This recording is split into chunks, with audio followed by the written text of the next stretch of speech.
Balboa at Birmingham Stadium for the championship football game in the West Valley League. The host Birmingham Patriots 4-0 in the league, 5-4 overall against the Toreadors at Taft, also 4-0 in the West Valley League with a brilliant 8-1 overall record. And tonight's game is being brought to you by Farmers Insurance. Nobody has more discounts than Farmers Insurance. And by Movement Skate Shop. All Dick's brand names, a proud sponsor of City Sports. Hello, everybody. My name is Randy Rosenblum, set to call the play-by-play. Two traditional powers collide for the West Valley League Championship. The Birmingham Patriots, they've won not only the league championship the last few years, they're the two-time city champions, but they struggled early on. Now they've put it together and they've won 5 in a row. Taft is a very solid football team. They're 8-1. They've won their last 4 after winning their first 4. In the middle, they were beaten by a good Sarah club. But these are two powerhouse football teams that figure to do damage later on in the playoffs. We bring in Dave Marcus. Dave, it is a wonderful rivalry, Taft and Birmingham. Well, for years, that's all you could think about in the West Valley is Taft and Birmingham. It's been hard times for Taft for a few years, but this is a program that has come a long way back in a hurry. When they beat Venice 20-0 to open the season, a few people took notice, but when they went down to Wilmington and beat Banning on the road, everybody knew this team was for real. The go-to guy for the Toreadors, unquestionably, is D.J. Morgan. He's going to USC in a couple years. He's rushed for over 1,000 yards. D.J. Morgan is a brilliant runner. He's averaging over 125 yards a game. We saw an incredible breakaway touchdown against Venice, bobbing and weaving through the field. He's fast, he's strong, he's smart. You can't ask for much more in a running back. It's not just Kalen Booker and D.J. Morgan. The tandem is terrific. Tell us about Booker. Well, Booker's a guy that excels in every aspect of the game. He's a good receiver. He can run the football, and on defense, he's one of the leading tacklers on this Toreador team. As for the Birmingham Patriots, Devon Flournoy, #1, one of the best wide receivers in Southern California. Devon Flournoy is a guy who's been battling an ankle injury, but he's got breakaway speed. He's a game changer. He's healthy now. He's got a 97-yard kickoff return for a touchdown. He can make things happen in a hurry. We mentioned D.J. Morgan getting it done on the ground for Taft. Well, Traywon Briggs is over 1,000 yards rushing the football for the Patriots. Yeah, they call him Trey, and one of the questions going into the season for Birmingham was going to be, are they going to have a good ground attack after Knox? Traywon Briggs has answered that question absolutely yes. He's over 1,000 yards on the year. Birmingham really turned it on against Taft a year ago, beating them 49-14 in the regular season and 50-7 in the playoffs. Obviously, the Toreadors want to get revenge and want to win the league title. We'll have the kickoff for you right after this on LA 36.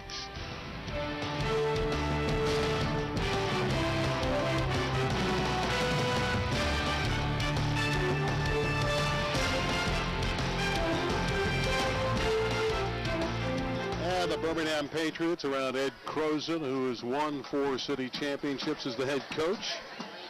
And he is trying to get to number 5 this year after a slow start. Here's a good look at Ed Croson, who's been so instrumental in the birth and the rebirth of this Birmingham program. Many years ago they were good, but there's a long spell where the Patriots struggled. Not anymore. But, you know, there's rumors circulating, Dave Marcus, this might be the final year for Ed Croson at Birmingham. That would be a big loss to the local community and to this Patriot program. He has done so much for high school football here in Los Angeles, and always a pleasure to deal with. A brilliant coach. He's got his kids running sophisticated schemes. He's been wonderful, and let's hope it's not his last game. He just won't address the future. He said it's all about tonight, and he's got a very formidable opponent in the Taft Toreadors, and the Toreadors will get the ball first.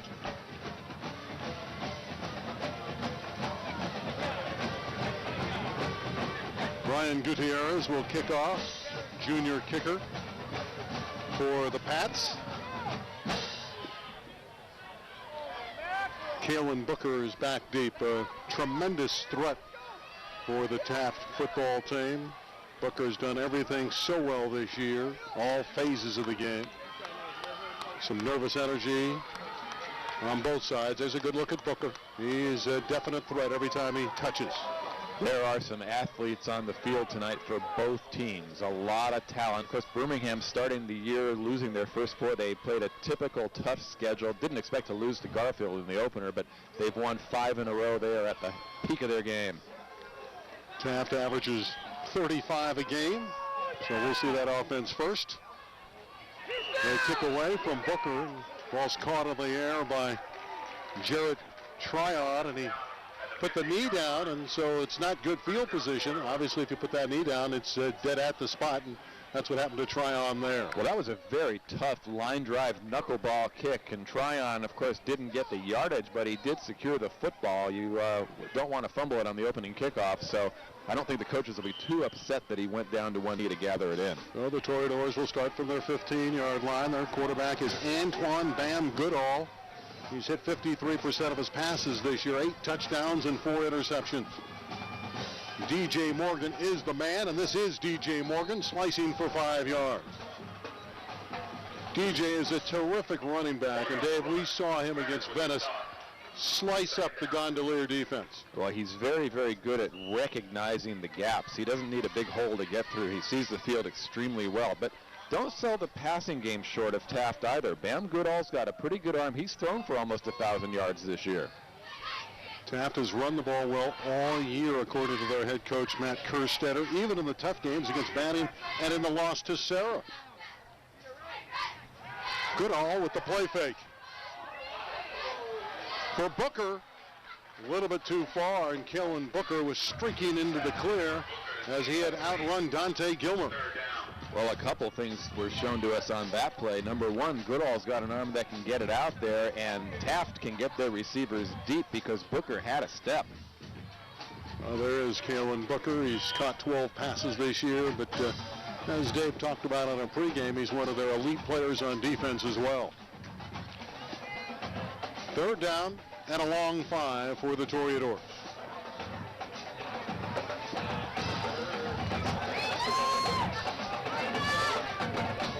Taft is fast and athletic. Lots of players who go both ways. Their depth is not like Birmingham, who has so many more players who can do it. Third down run by Goodall, and he comes up limping. Fafita with a stop. There he is, number 7, John Tapa Fafita, a senior. Fast and athletic, much like the Taft players. All of the seniors for Birmingham were honored tonight. It's Parents' Night as the seniors all came out in their final home game. The parents all got a rose at the center of the field. A great moment for these families. Devin Bailey will punt it away. Florida is back deep with Tashawn White. White just turned 16 years old on Friday. This is a short punt that'll go out of bounds, and Birmingham's going to have a short field. Going to get the ball well into Taft territory. They were trying to kick away from Devon Flournoy, but that one off the side of the foot, and Birmingham is going to take over inside the 35-yard line. Wow, what a break to start the game for the Patriots. Yeah, the Patriots average 36 points a game. Two-time champions. They've won it 4 out of the last 6 years in the city section. And there is Maury Crozen, the senior quarterback, who was part of the championship team last year as he alternated with Xavier Johnson at quarterback. Patriots start inside the 35 of Taft. Trayvon Briggs down to the 29 and a gain of 5 for Briggs. Well, that play really never got started. The snap was low. Crozen had to go down to his shoe tops to get it, and Briggs got the ball far later than they planned. Crozen is a good quarterback. He's a senior now. He was thrust into a starting role last year by injury, and he's grown up. He's got a very good arm, and of course his dad is the coach, so you know he knows the game. Quite a collision there with Briggs and Oliver Johnson. Crozen lofting this one for Gilmer, and there was good coverage from Oliver Johnson. As a pair of threes were working against one another, it'll be third down and 6 for the Patriots. Just a timing pattern, relying on Gilmer to get a step on the outside. He was very well covered that time by Johnson, the 6-footer. He's a senior also. Gilmer's a transfer from Summit High School in San Bernardino. Just became eligible in the 4th game of the year for the Patriots against Notre Dame, and that's when they turned it around, even though they got beat. And that's when they started to get their act together. Crozen is pursued, and down he goes. Couldn't get out of the pocket. Chased down beautifully by Nick Bruce, the brilliant linebacker who's coming from the inside. Nick Bruce certainly not shy to blitz, and that time he was in on Closen. Might have had a hand up near the face mask. Let's take a peek at it. He got him on the side of the helmet. Closen turned his head, but Bruce refused to be shaken. And it's 4th down and close to 9 yards. Morey's looking at his dad. Dad says, well, let's talk about it on 4th down. Well, it's the part of the field where a punt is not going to gain you that much. It's on the 34-yard line, and if you punt the ball into the end zone, you're only going to gain 14 net yards. It's a good move, I think, to go for it here on 4th and 9. It's too long for a field goal attempt. But Birmingham, if they don't take advantage of the good field position, it's going to be an opportunity wasted. And while we have the time, let's thank our sponsors once again, Farmers Insurance. Life is full of surprises, but Farmers Insurance can help get things back to normal. Also by our good friends at the Skateboard Shop, Movement Skate Shop. They have all the decks, all the different brand names, right in the heart of West Hills. Well, Ed Croson. His team got great field position after a defensive stop, but so far they have not been able to move it against a very good Toreador defense that only allows 13 points a game. This is a tough defense. Number 77, Brandon Mitchell, 330 pounds, has lost a lot of weight. Big run stuffer who can also get to the quarterback. 77 is a good one for Taft. 4th and 9, and they will go for it. Nearly picked off. Incomplete, and the ball will go over. Excellent defense. Breaking it up was Marquel Jordan. Well, Jake Granitz was the intended receiver, and the ball, even if it had been caught, would not have been far enough for a first down. That's the kind of pattern where you really hope to break it off after the sticks, just a down and out. But that time the ball, Birmingham lucky it didn't go back the other way. And again, a poor snap as Croson had to adjust to go down for it. That almost was 6 the other way as Markel Jordan stepped in front. Well, Jordan with a nice break on the ball, and you're right, he nearly picked it off. 9:13 left in the first quarter. We're scoreless. Taft in Birmingham. And they'll run. Morgan across the 50. Run out of bounds by Gilmer. And there is a marker in the backfield, and this is a hold, and this brilliant run by D.J. Morgan will be nullified. The hold was thrown in the backfield as soon as the play began to develop as Morgan broke to the outside. Our referee is Joe Baldino, working with Marvin Brent, Darren Deckert, Noel Gomez, and Dwayne Strozier. But it is Baldino who is wearing the white hat.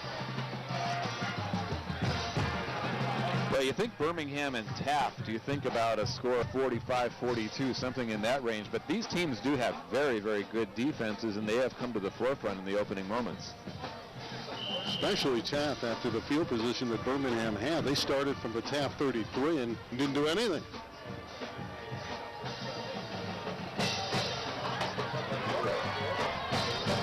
In their last 4 wins, Taft's averaged 43 a game. Goodall out of the shotgun. In the flat, and Jordan, a short gain. Nice tag team defense that time. Devon Flournoy was containing the receiver, and Gilmer came in to finish him off. There's another marker, and we'll see if Taft was detected for another infraction. Another penalty against the Toreadors. 2 holding calls on 2 snaps. Well, Taft is really making it difficult now, and of course Birmingham, if they hold back here, are going to get good field position again. The Toreadors doing what they can to protect their quarterback, but this is not the way you want to do it. Well, Birmingham struggled at the beginning of the year. We all know that. They lost 4 in a row, but they have a sophisticated scheme, and it took a while for their players to adapt. They lost everybody on defense from their magnificent championship team a year ago. Morgan breaks a couple tackles and takes it outside the 10-yard line. And at that point, he's knocked down by Bjorn Wilson. We talked about the escapability of D.J. Morgan, and he did break a few tackles, but the problem is you've got a Birmingham defense that can close extremely fast. Once they recognize it's a run, the safeties, the linebackers all flying into the play. Morgan had nowhere to go once he got past the first few. Second down and 27 for the Toreadors. But again, they have the athletes to make the big play. And one of them is there, DJ Morgan. And like Florida of Birmingham, he's going to play his college football at USC. Morgan's only a junior. Goodall pressured, and down he goes. Hit and sacked. Jake Granitz from the blind side, and Goodall never saw him. Oh, a spectacular move by Granitz to get around the attempted block of Antoine Woods. You watch 65 here. Granitz is going to go flying by him on the outside. Well, it was a double team situation, so let's not blame Woods too much. He had a man locked up. There's just an unaccounted blitzer there, and Granitz in for the kill. 3rd and 35. There's the guy, Jake Granitz, good tight end and wide receiver on offense. Plays a lot of different positions. He was the blitzing linebacker that got to Goodall there. Pressure again. Able to unload with the shovel to Morgan. Pretty good call there with that furious rush coming at him, and Goodall able to find Morgan for a few yards, but it'll be 4th and very long. Yeah, he'll talk to Matt Kerstetter. A great call, similar to a draw play in that situation. The defense sort of knows it's coming, but the shovel pass sometimes will fool them. Taft just had too far to go, and still 4th and very long. But they did what they wanted to do. They got Morgan the ball with some space to run. Here's the punt and the return, and quite a collision. What a hit by Darion Hurst. And White was blasted by Hurst. Boy, and let's see if that lifts the Taft energy level. The bench went crazy on contact on that hit. That was an absolute stick. Wow. You may need a Hurst after the Hurst. And we told you Tashawn White celebrated his birthday, but right now I'm not sure he knows how old he is or what day it is. I like to celebrate birthdays, but that's not my kind of party. Maury Crozet again starts with great field position, this time from the 45.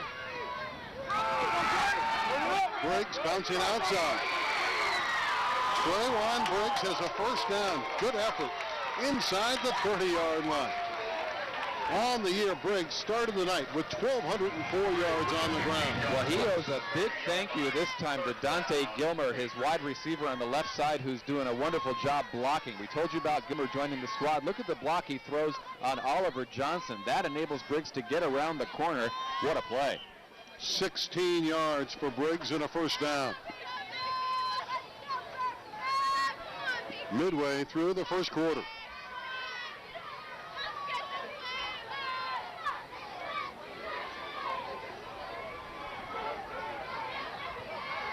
Rosen hit as he released.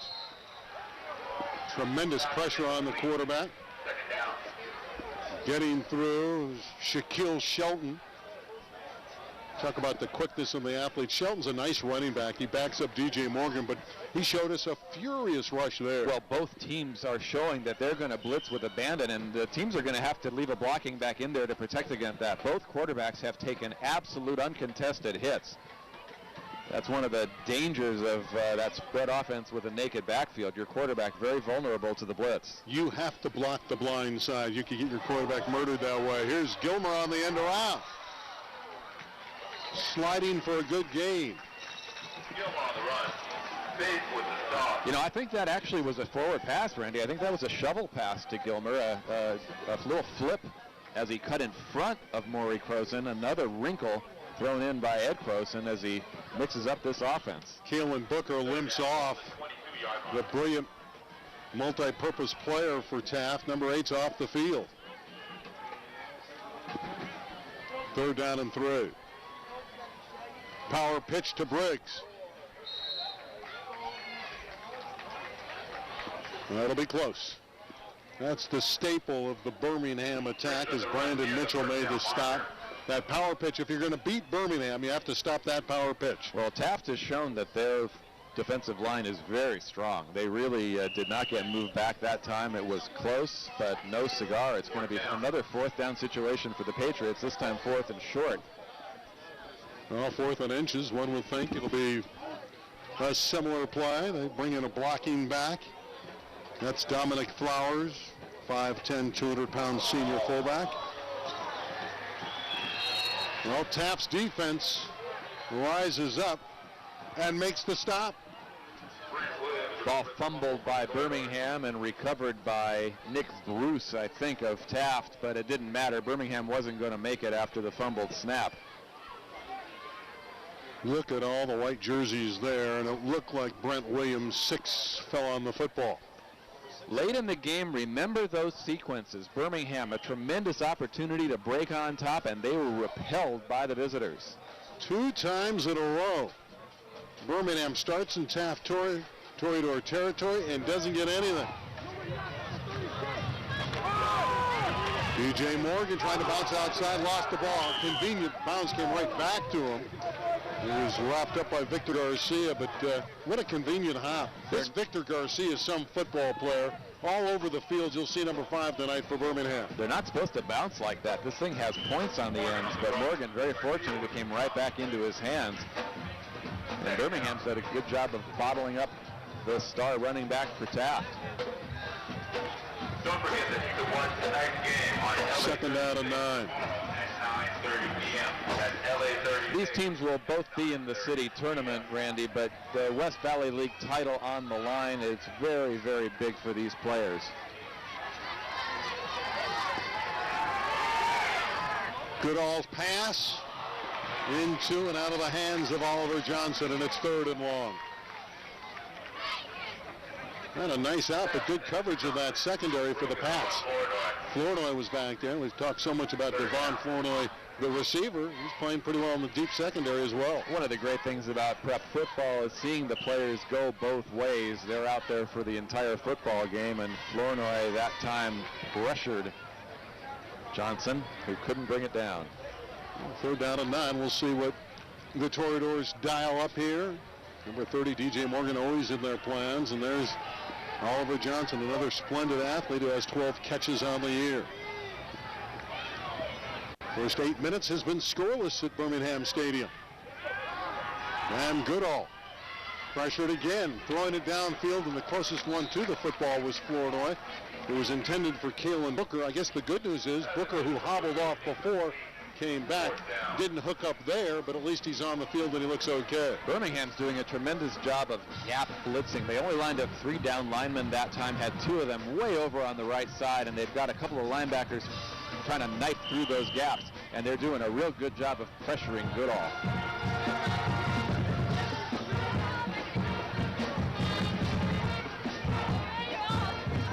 Devin Bailey to punt. White and Flournoy are deep. Better kick. It's out of bounds. Flournoy couldn't field it. The directional punt. Birmingham still has good field position. They'll start from their 40-yard line, but the first 2 tries, they were in Taft territory. Well, normally a team starts at their own 40. They think that's great field position, but this is the worst start by far for Birmingham. They have been unable to move the ball against this tough Taft defense. This has the feel of a game where once the points begin to come, they're going to come in a hurry. There's Jake Kranitz, number 9, had that big hit. Get your hand, guys, let's go. 72, Ariel Ford, one of the young defensive linemen. That's a great offensive front for Birmingham, and so far they have not been able to move Taft out of there. Rosen working out of the gun. 5 receivers in the pattern, and it's a quarterback draw, and that only gets a yard. Toreadors react to it so quickly. Shaquille Shelton again, 23 in on the stop. Bruce with the stop. 2nd down. Only gain of 1, 2nd and 9. Birmingham a quick huddle that time. Not quite a no huddle, but they only gathered for a second, trying to alter the pace of the game.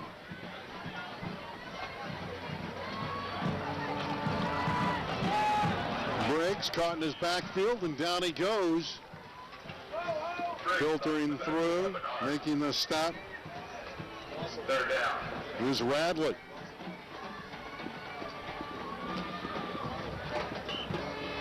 Pete Bernard knifing through a blitzing linebacker, and one of the things we're seeing, Randy, that both teams are very willing to blitz. That leaves them vulnerable to play action.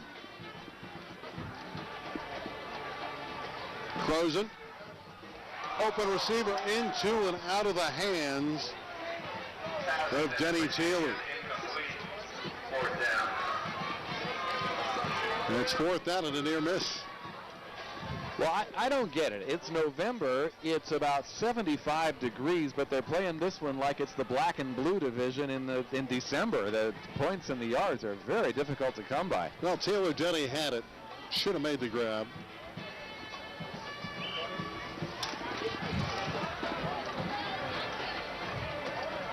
There we are in the press box here at Birmingham. It's a warm night, no coat, anything here, as the Patriots punted away. Kind of surprised at the kind of start that we've had. Here's Oliver Johnson. Makes a few miss. Nice run by Johnson out across the 40-yard line. That was pretty. Well, in a game like this where yardage is so difficult to come by on the offensive end, special teams take on an extra dimension. And Johnson, you can see his hands all wrapped up there. It's been a long season, but he did a very nice job bringing that one back. Well, for the first time, the Toreadors have working conditions on their side as they scrimmage from their 42-yard line. Scoreless game. We talked about their offenses, and perhaps we should have put the spotlight on the defenses tonight. Well, when you have a rivalry game like this, you never know. Goodall will keep it, and that didn't fool Birmingham at all. They'll lose yardage. They stuffed the play beautifully. Luis Salas Perez was there as well. It looked like a pretty good ball fake by Goodall, but the defense didn't buy it. Birmingham has scouted Taft. They know the tendencies of this Toreador team. 10 minutes into the ball game. And again, Taft is behind the sticks, looking at second and a dozen. So Goodall's run netted a loss of 2. There's Bam, big physical quarterback and talented with that very strong arm. To Booker. That slip screen fools no one. And Taft cannot break the big one. Kenneth Poole, a cornerback they love here. Poole is a sensational cornerback, number 23. He is like glue on receivers, and Booker couldn't get away from him. Well, that relied on Oliver Johnson to make that key block on the outside, and he couldn't do it. The Patriots just flooded the zone with too many bodies. He couldn't get them all. You'll see Johnson, number 3, is trying to hold him off.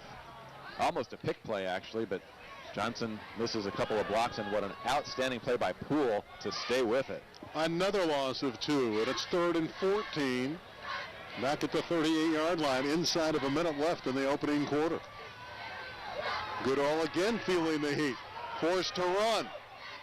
His outlet is to Johnson, and Oliver's got a first down to the Birmingham 45. Tackled by Poole, but give the credit to Bam Goodall. Now he comes up limping again, but what a job by Bam, who stood in there against that furious rush. Oh, it didn't look like there was any way he was going to get this ball off. Goodall's been bothered by a bad ankle since the start of the year, and what an outstanding throw considering he was going down. Johnson just the safety valve releasing there, making himself visible, and Goodall hit him for the first down. Well, Bam's a tough kid. He's going to stay in there.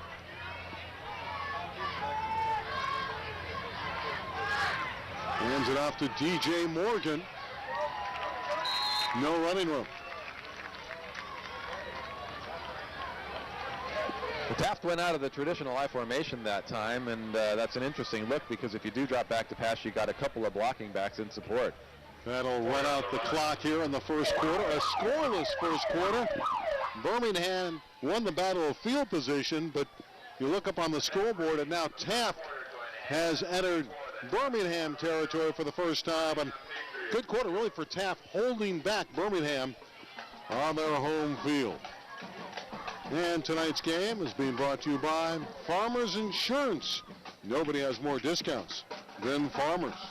And by our friends at the Movement Skate Shop, right in the heart of West Hills. They have brand name t-shirts, all the decks at Movement Skate Shop. Well, very, very interesting quarter. Boy, at some point, Randy, I was going to suggest that Taft start taking a knee. They would lose less yards. Birmingham's been that dominating on defense, but the big first down, giving the Toreadors a little momentum as we switch sides of the field.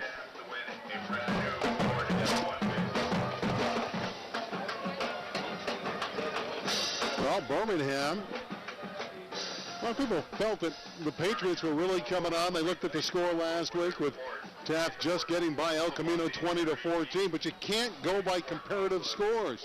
Even though Birmingham handled El Camino, it's what they do on a head-to-head basis, and Taft has a lot of good athletes. Well, that El Camino game was a trap game for Taft. Looking forward to this week. And Ed Croson, we talked to him before the game, the Birmingham coach. He said El Camino's got 8 kids that really are good players.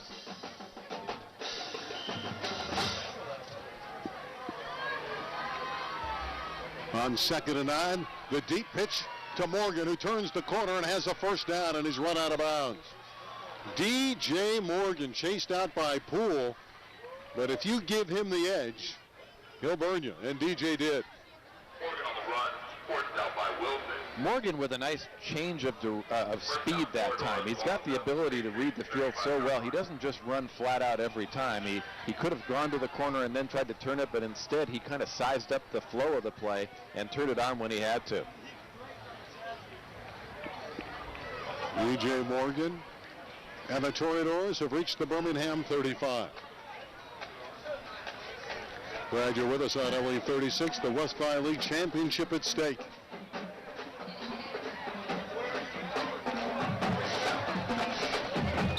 Try the middle this time. And they'll diversify that attack with Jordan carrying the football.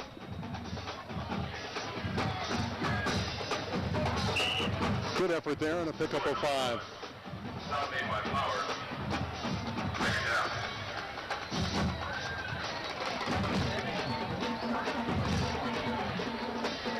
Well, this Taft team, they got the good defense. They have the great running attack. The passing game's improving. If they're going to make a deep run of the tournament, one would think they'd really have to improve on their passing. But if they get the passing down, look out. Goodall on the rollout, limping as he goes, but there's the pass complete. Brought in nicely by Davey, Jamal Davey, and the very active linebacker Victor Garcia ate him up. Boy, this Garcia, sideline to sideline. Yeah, but a nice play by Taft that time. Again, they're getting Goodall out of the pocket, giving him. They can't really protect him in the pocket, so they're rolling him out. Matt Kerstetter has done such a fine job here at Taft, he and all of his assistant coaches, and there are a lot of them. They've really done a nice job of designing the scheme and recognizing the flow of the play, and that time Goodall with a nice safe strike. Need to reach the 25. They're at the 26, so it's 30 yard to go. There's Bam, and he is hobbled. Full house backfield. Flag is down. Short gain. As DJ carried right into the point of attack. Our referee tonight, Joe Baldino, will sort it out. A procedure on Taft, and they've hurt themselves again with the flag. It would have been very close to a first down, but the false start, the play is nullified in its entirety, and the ball moved back. So Taft with a 3rd and long.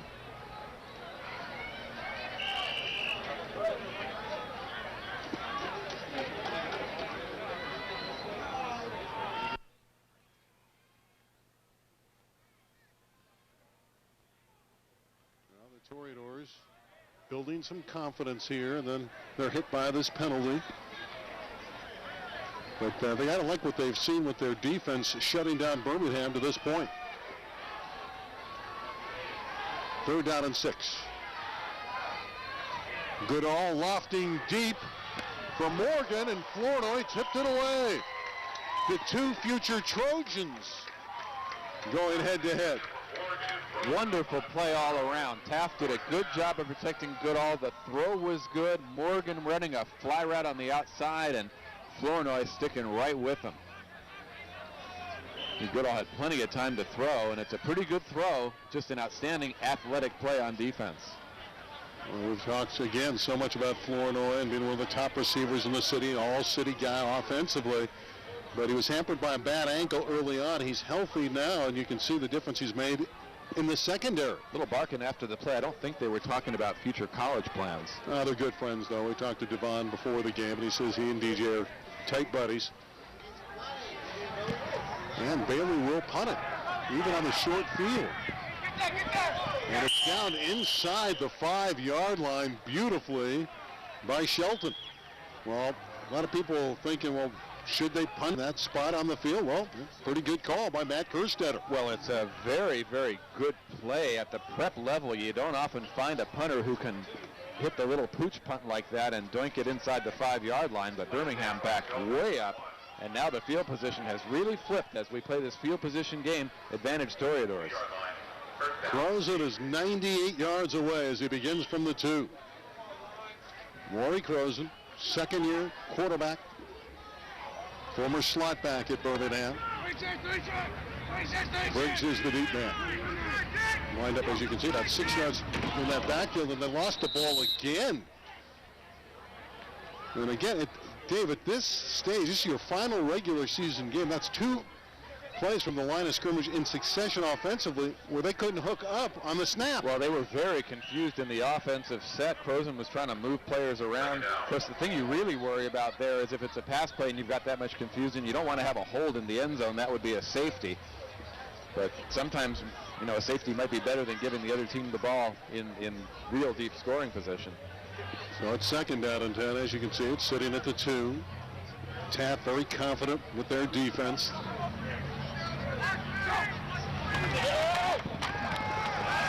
Is this a safety? Right at the line there. It's going to be dependent upon forward progress.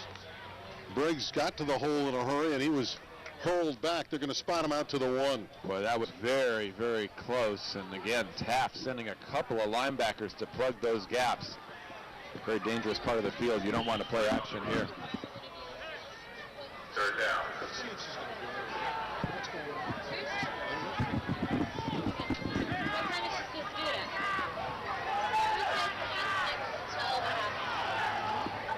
Birmingham really in a world of hurt here on third down. You do not want to be punting deep in your own end zone. Well, Taft winning the battle of field position. Very conservative set of downs, too. So run it right into the middle of the line, and they're going to have to punt it. You can see the Toreadors winning the battle at the line of scrimmage. Well, the philosophy on the first down play when you're down on the 2-yard line has to be move it forward, give yourself a little room to operate, but when they fumbled the snap, that threw off the entire offensive series. And for Traylon Briggs, who's been averaging 15 yards a carry in his last 3 games, he had one 16-yard burst tonight, but here in the first half, Toreadors have done a good job on him and on the entire Birmingham offense.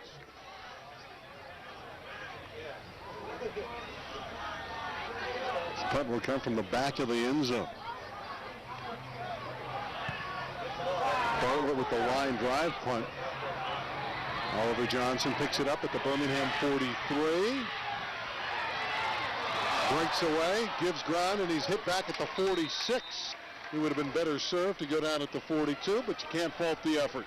Boy, that is such a net win for Birmingham. Bartlett punting with his heels on the end line, hit a low line driver, but it took a top spin bounce, and Birmingham couldn't have hoped for any better than that.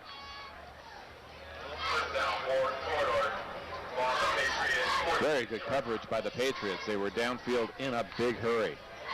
Well, Bam Goodall will start from the Birmingham 46 in a scoreless first half with 7 minutes to play, and Taft has won the battle at the line of scrimmage so far, but Birmingham's defense has been pesky, and Florida has been great in the secondary, and Bam Goodall and company have not been able to score. Here's the pitch again to Morgan.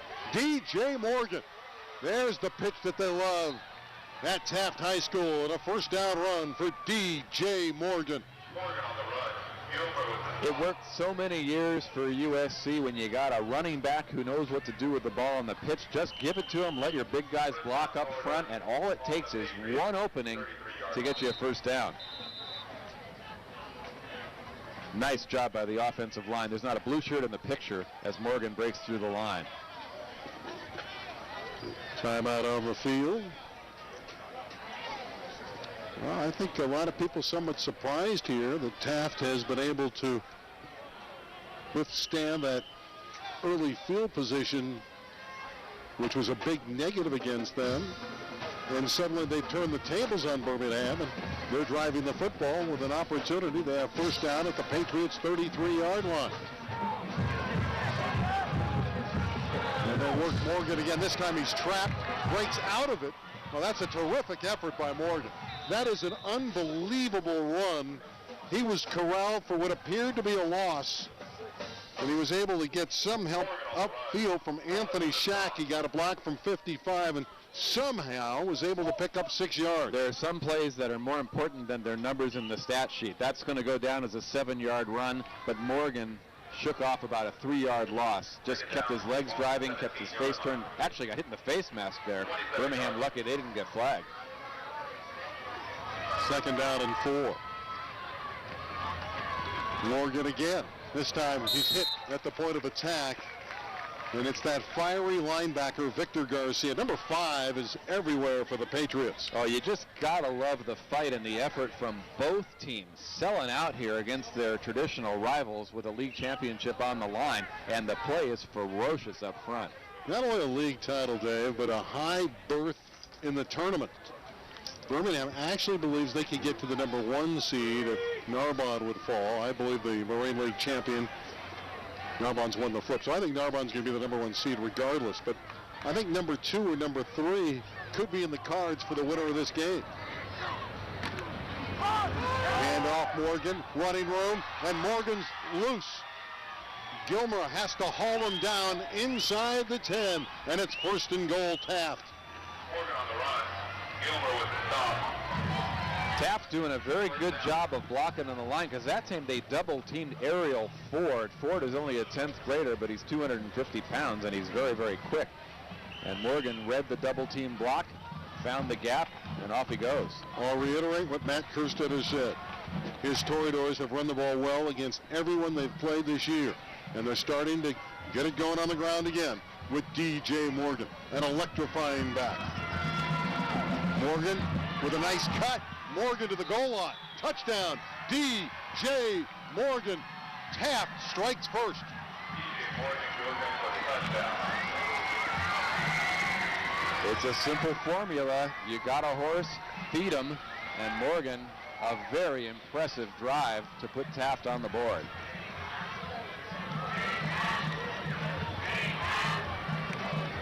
You watch the pull blocking. Morgan goes back the other way. All the Birmingham players have been pushed to the side, and Morgan knifes through into pay dirt. PAT is up and good from Abraham Bernal. And it is 7-0 to the visiting Toreadors. Well, Taft has shown all year long that they are a very, very tough team, and that's not something I think that could have been said the last few years. And that is exceptionally well done. D.J. Morgan with a wonderful cutback. Red Crozen's team is going to have to battle tonight. Well, one thing that Birmingham knows how to do is battle. We talked about the 4-0, about their 0-4 start, Randy, but they have come back strong, and they will come back strong in this game. I have confidence. And tonight's game is being presented in part by Farmers Insurance. Life's full of surprises, but Farmers Insurance can help get things back to normal. And by Movement Skate Shop. All decks, all brand names. Movement Skate Shop, a proud sponsor of City Sports. You know, continuing on that thought, Birmingham plays that tough non-conference schedule, and a couple of times they've won the city championship with very poor starts on the year. They know when to turn it on and put it together.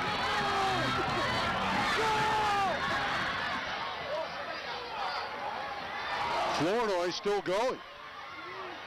Boy, he is relentless trying to bring it back, and you can see that there's about 4 or 5 of the defenders there to finally bring him down. Well, we told you he's fast, but he's strong too, and great desire for Flournoy. Well, Devon's an all-city player, and again, he had a bad ankle that curtailed him early on in the first 4 games. Look at the penetration by Taft, and Flournoy, to his great credit, refusing to go down, but that was just too easy for the Toreadors. They got through without being blocked. Normally, you don't expect the guys up the middle to get through. The return is usually set up left, set up right. That time, Birmingham really didn't have a scheme, and Flournoy just plowed ahead straight as far as he could get. In the last 5 games, Birmingham has averaged 51.5 points a game. With 4 minutes left in the half, at home tonight, they haven't scored. Flags are down as Briggs is wrapped up by Brandon Mitchell and others. Briggs on the run.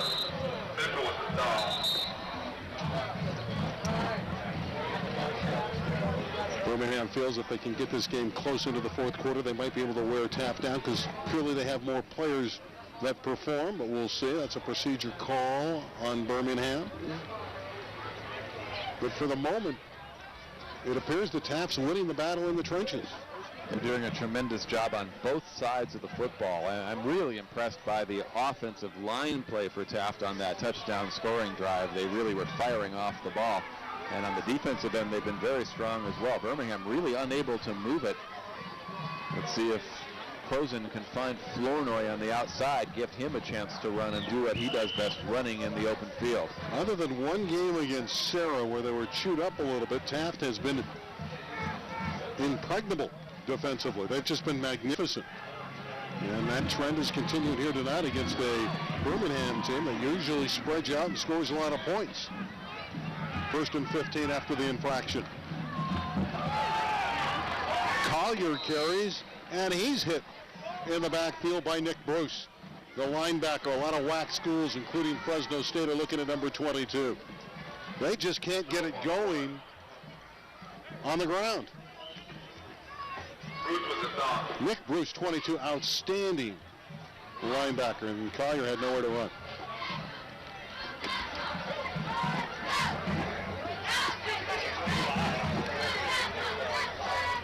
Second, still 15, and there's Bruce. Again, many of the WAC schools, Western Athletic Conference, looking at him. Perry, the motion man, intended for Flournoy, and the ball was deflected. And I believe it was Nick Bruce that got his hand up as he was charging in on the quarterback, and Flournoy had no chance. Ball wasn't near to the brilliant wide receiver.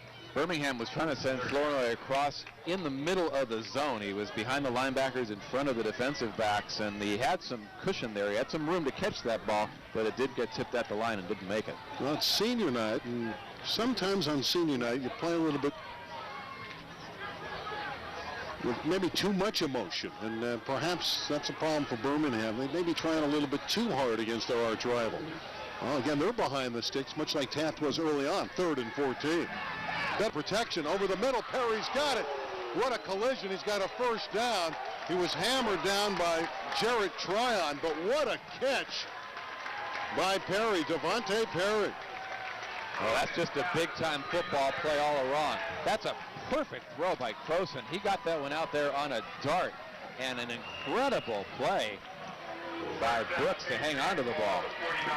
He's now Perry. He was Brooks in our first game of the year. He changed his name legally 2 weeks ago, and boy, did he take a shot there from Tryon. But Perry is the guy that returned the opening kickoff of the season in the first 13 seconds, 99 yards for a touchdown against Garfield. Let's see if that'll be an uplifting moment for Birmingham. And Briggs carries downfield for a nice gain in the first down. Brought down by Jordan from behind, and boy, Briggs is one of those downhill runners, north-south guys, and when he gets it going, he's tough to bring down. But did you see the extra spring in the step of Trayvon Briggs after that great play by Perry to hang on to the football? Look at the energy he shows on this play. That is a fire that's been pretty much absent for Birmingham here in the first half. After the 13-yard run, they give it back to him. Briggs again at the 30. Really ran over Kalen Booker and has another first down. Now this is the power game that is Birmingham, and this is a pretty good response to the Toreador score if Birmingham can put it in the house. That's just a great call. It's the same play. When you're scheming defensively, you scheme against everything, but you don't expect the same play to come at you twice in a row. Birmingham ran the exact same thing, got the exact same result. Well, if it ain't broke, why try to fix it? First out at the 18-yard line. There's Briggs, and again, like Morgan, well over 1,000 yards this season.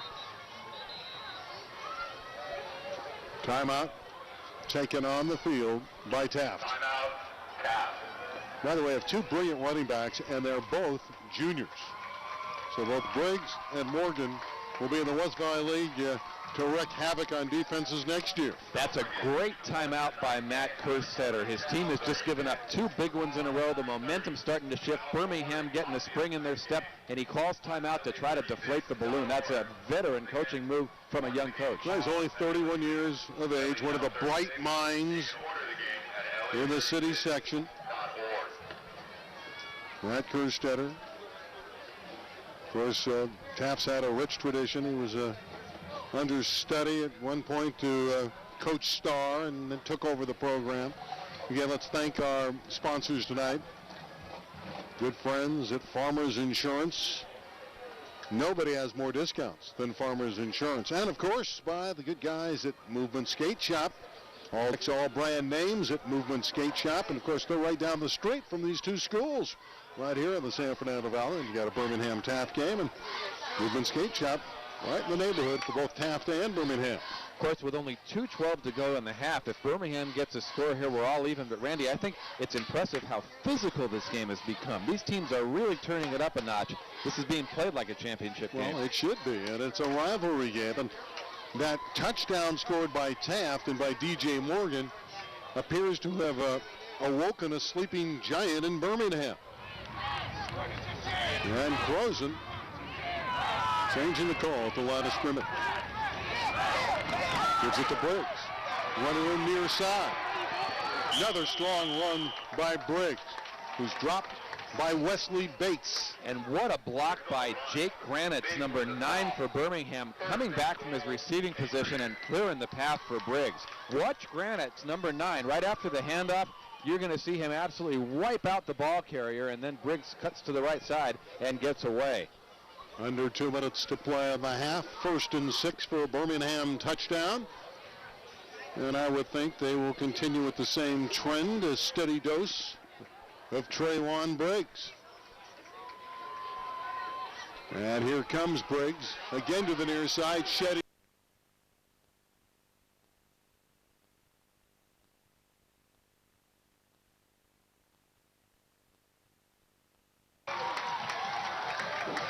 Morgan got his 24th touchdown of the year, and for Briggs, that's his 18th rushing score. With all the bells and whistles, it's come down to power football and running the ball, and it looked like Briggs stepped on the sideline there. Randy, you think the ball was across the line?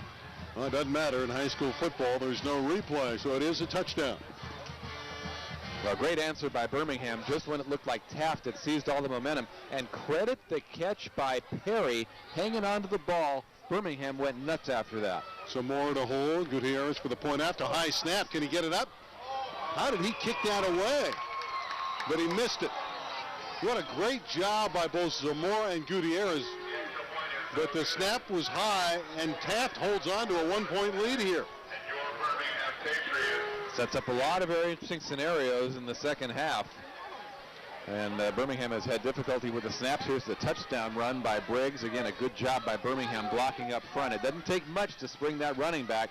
No, he was out, as you can see there clearly. Well, the foot was out, but the ball might have been there. I'm not sure. It was very, very close. No, it doesn't matter. Well, I can't review it. But, that's one of those where I think there would be disputable evidence. And if it was a college game, that one would have been overturned, and Briggs would have been ruled out at the 1-yard line. I'm not so sure. I think the ball might have been across the line by the time his foot hit the chalk. You think? Mm-hmm. See, now you originally thought he was out at the 1, right? Well, no, I saw his foot go out, but as I watched that replay, I think the ball might have been across the line before. And because you requested it, Dave, we're going to see that one more time as they repair Flournoy's equipment. What do you think at home? Is he out of bounds? Coming to the near side? Keep an eye on the ball in the right hand. Right there. That's short. You're right. Half-yard short. I told you. Told you. Right around the 1-yard line. Maybe 3/4 of a yard away. But, again, no replay in high school. But he did step out short of the goal line. But the Patriots will take the touchdown. And the way Birmingham was moving the ball, I think a half-yard would have been easily attainable. Now you're arguing semantics with me. You never know. Maybe they cough up the next one. Well, Birmingham jittery at the start of the game, difficulty on some of the exchanges, but very sharp on that drive. Well, what do you think? We got a football game that is starting to develop into what we thought it would be, some scoring, and we are seeing some terrific hitting going on here at Birmingham Stadium. Randy Rosenblum and Dave Marcus with you for this West Valley League title. We're going to kick it again.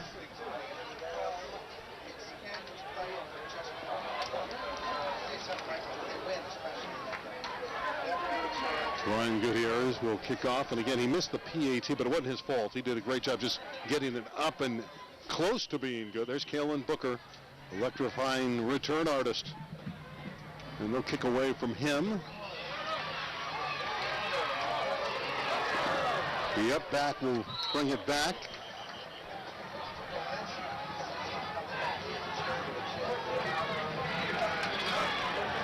Tryon was the return guy there.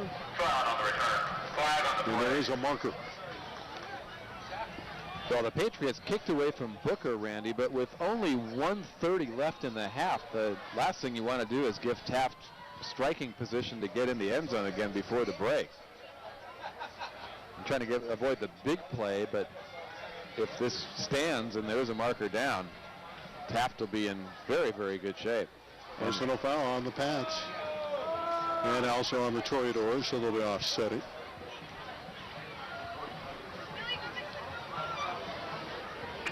Personal foul was called on both sides.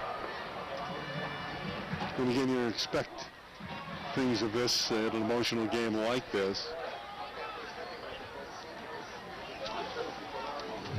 Well, it's a great environment for these players as we approach the city tournament. You got to learn to keep your head. And let's see the mark off first against Birmingham. Where are you going? Okay, that's 15. And now we're going back the other 15. It's a wind sprints. It's a drill. Why would you do that? Why would you run one way and back the other way at the exact same spot? You got to get your exercise whenever you can. Beats going to the gym, I guess.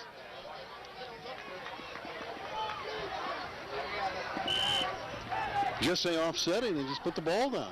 And, Well, hopefully he ends up in the same spot. he did end up in the same spot. It's 1st and 10. Bam Goodall pressured by Granitz, going nowhere. Assisting Granitz was John Fafita and Ricardo Castaneda. That had the look of a busted play, and Goodall got up out of the huddle and started gesturing toward the Taft sideline. I don't think he was intending that to be a quarterback keeper. Closing in on a minute to play in the half, and you can see Bam had nowhere to go. Inside of a minute, Taft in no hurry here as they're looking at 2nd down and 12. Goodall again pressured. Castaneda's got him again. Well, suddenly Birmingham is winning the line of scrimmage. And the Patriots defense exerting its muscles. Down to the final half minute. Toreadors are going in the wrong direction. Yeah, well, no reason to hurry now. Taft would just like to get out of here with their 1-point halftime lead and regroup, but Birmingham has all the momentum in the last 5 minutes of this half. Big crowd on hand at Birmingham Stadium. With Dave Marcus, I'm Randy Rosenblum. Glad you're on hand for this West Valley League showdown. Inside of 10 seconds. Bam took a lot of time. Flag on the play. And with 3 seconds left, Bam took too much time. He delayed it, but he doesn't care. They're about ready to go to the locker room anyway. There are just some penalties that you don't have trouble with. On this occasion, Taft not upset with running the clock all the way down. Live game is called on the corridor. Kind of surprised he's going out of the shotgun here. You don't want to fumble it out of the gun. Able to take a warrant. Now they do tell him to go under center. And a half-hearted kneel down, and the half is over. Well, not an attractive series of downs for the Toreadors to end the half, but the good news is Taft was very strong for most of that half before that Birmingham surge at the end of the half. And as they go to the locker room, Birmingham and Taft in a tight one, as expected. It's Taft by 1 at 7-6. What a tremendously interesting half, as it was all Taft. Then Birmingham came back strong, and I think Taft very pleased that halftime came when it did. They get a chance to regroup now. It's going to be interesting to see which teams come out of the locker room. We're going to take a break and come back with more from Birmingham Stadium. 7-6, the Toreadors lead. We'll have more after this on LA 36.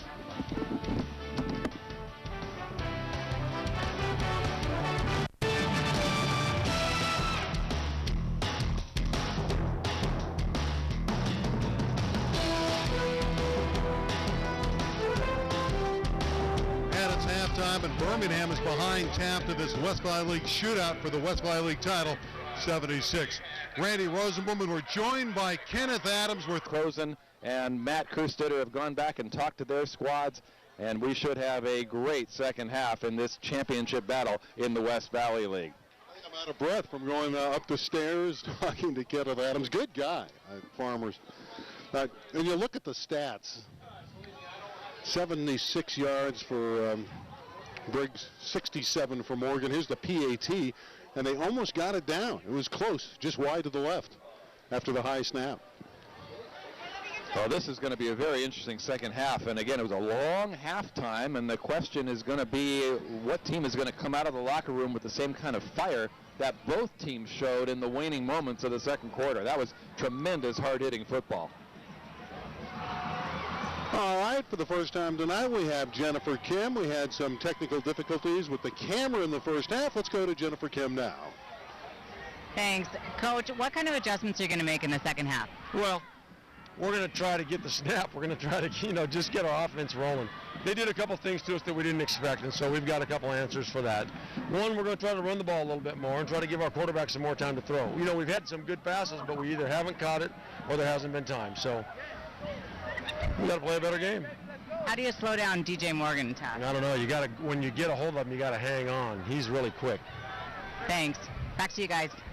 All right, thank you, Jen, and glad to see Jen back with us. The camera struggled a little bit in the first half, and that's the technical glitches that are television. As you see them line up, it's a 7-6 game, and Taft and Birmingham are ready to do battle, and it's going to be decided in the final 24 minutes.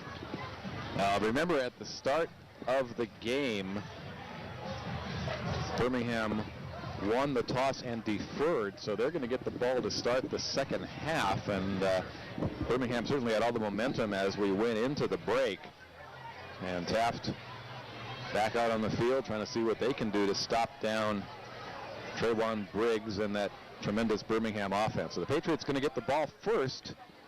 It's a strategic move to defer on the opening kick. Birmingham will get it, so the pressure immediately on the Taft defense. Yeah, there was that feeling out process for much of the first half. A couple of heavyweights slugging it out, then Taft drew first blood on the Morgan short touchdown dash, and then Birmingham came down the field, and then Briggs had a short touchdown dash, and the only difference is Taft was successful on the point after and Birmingham failed, and now we have 24 minutes to decide the West Valley League crown. Randy Rosenblum, Dave Marcus, Jennifer Kim, and Birmingham a little bit more bounce in their step as they're prepared for the second half.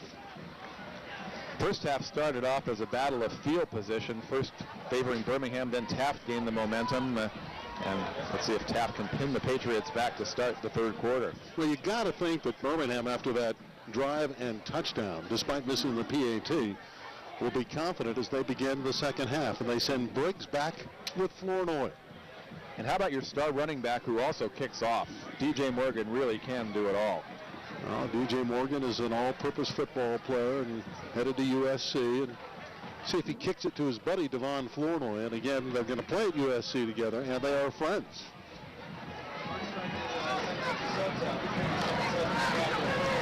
Flournoy was also recruited by the likes of Notre Dame and UCLA, but elected to play for Pete Carroll. See if they kick it to him. Nope, they'll stay away from him. It's directed to Briggs. Trayvon picks it up just outside the 20. Running laterally, and he can only reach the 27 or 28-yard line, and Oliver Johnson chased him down there. Jamal Davey also joining in on the action, and that was a tremendous play because if Briggs had been able to get the corner, he had a lot of green in front of him. Well, let's see if this Birmingham offense can pick up where they left off at the end of the second quarter. As it mirrors, everybody's seeming like they limp tonight. I look at Flournay's hobbled a little bit. We've seen Bam Goodall. I guess that's the effects of a hard-hitting rivalry game. Everybody a little gimpy-legged. Well, it's been a long season. The teams hope they get healthy going into the city tournament. Well, Birmingham felt they were healthy coming in. Briggs will run it. And he stood up. And you heard Ed Croson tell Jennifer right before the second half that they wanted to try to reestablish that ground game. Running behind the big guys, running behind the Tongas of the world. 51, hard to miss him. He's a terrific player up front. They also like Jacquemin, number 53. A lot of good players in that offensive line. Timote Tonga, one of those seniors who was honored tonight for Birmingham. That really was a fun ceremony prior to kickoff. The parents out there, and it was a wonderful evening. Late festivities. Of course, Birmingham would like to go out on senior night with a victory. There's the seniors. Here's Croson throwing the football for Flournoy.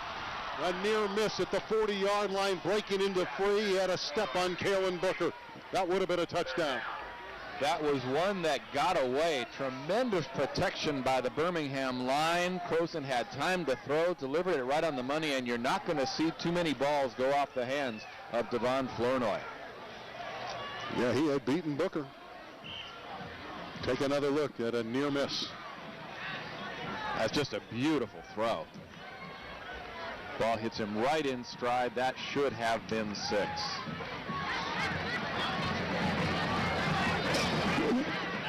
Well, now they have to dial up a big play on 3rd and 10. Birmingham very deliberate coming out of the huddle. Is that another word for about to take a 5-yard penalty? Well, they're about to take a timeout. So the Patriots disorganized here at the start of the 3rd quarter, almost connected, but difficulty getting the play in, and it's going to cost them a timeout. It's another word for confused. Ed Croson very not perplexed on the sideline. This should not happen this deep into the season. And tonight's game is brought to you in part by Farmers Insurance. For insurance you need at a price you can afford, it's Farmers. And by Movement Skate Shop, all decks brand names, a proud sponsor of City High School sports. Well, it's about that time when we're starting to talk about prep basketball. Westchester and Fairfax will be great in the Western League. That's no surprise. But we got Taft here. They're the defending city champions in basketball. And I read where Derek Taylor, their basketball coach, says he's got more than 10 Division I players. He said he might have 12 or 13 future D1 guys. There are a lot of Division I teams that don't have 10 Division I players. Well, of course, Leonardo Sidney's back to perform for Fairfax, and they'll be a major threat. She's camera shy. Come on, you got a pretty face. Show it the camera. Don't be shy. Westchester has Dwayne Poley and a lot of other players. It's going to be a great year in city section basketball. We'll have better games for you on LA 36. 3rd down and 10 for the Pats. Croson winding up again. Nobody there.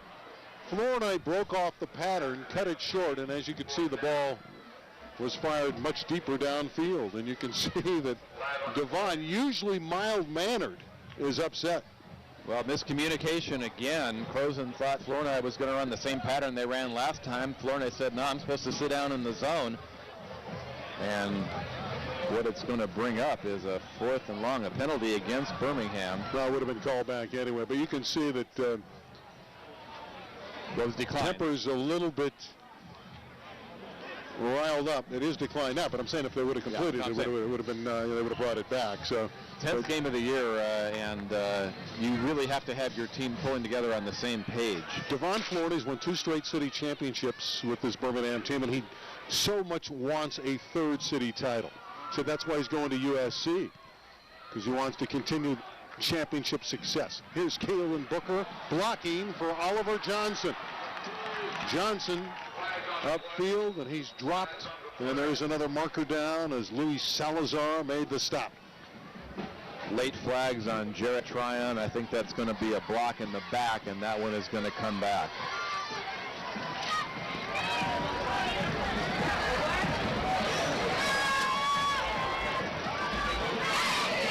There's a block in the back. Well, Dave, again, we came in here and we billboarded this one. Matt Kerstetter's offense that averages 35 a game against Birmingham that averages 36 a game. Kerstetter's defense has allowed fewer points than Birmingham. You just wonder if the Taft defense will be able to hold off Birmingham, because they've been very good all year, and the numbers show that they average around 13.7 a game. Birmingham allows 19.6 an outing.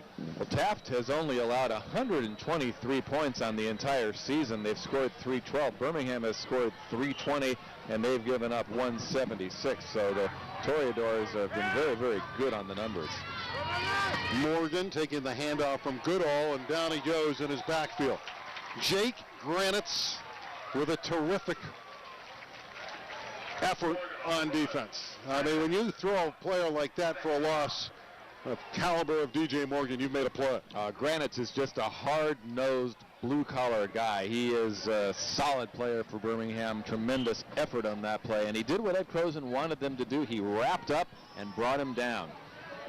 Loss of 3. It's 2nd and 13. Ball back at the 24-yard line. They look on here at Birmingham Stadium. Goodall out of the gun. Handed off to Booker on the end around, and Keelan Booker with a nice effort out across the 30 and near the 35. About 3 yards shy of the first down, but that got about 10 yards, and that was an attractive looking play for Keelan Booker. Well, once again, very impressed by the blocking scheme of the Taft Toreadors, and give a lot of credit that time to Anthony Asensio, tight end, the 6-foot, 190-pounder, number 5, who got out there on the lead block and cleared the path. 3rd down and a short 3 for Taft. There's Bam Goodall. He's a physical specimen, so he's capable of running it. He can take it upfield. He's rushed for nearly 200 yards this year. But they'll go with Morgan. And DJ Morgan fighting forward, and it's going to be close. Looked like he was hit at the point of attack, but he used some good leg movement to surge forward, and it will be very close.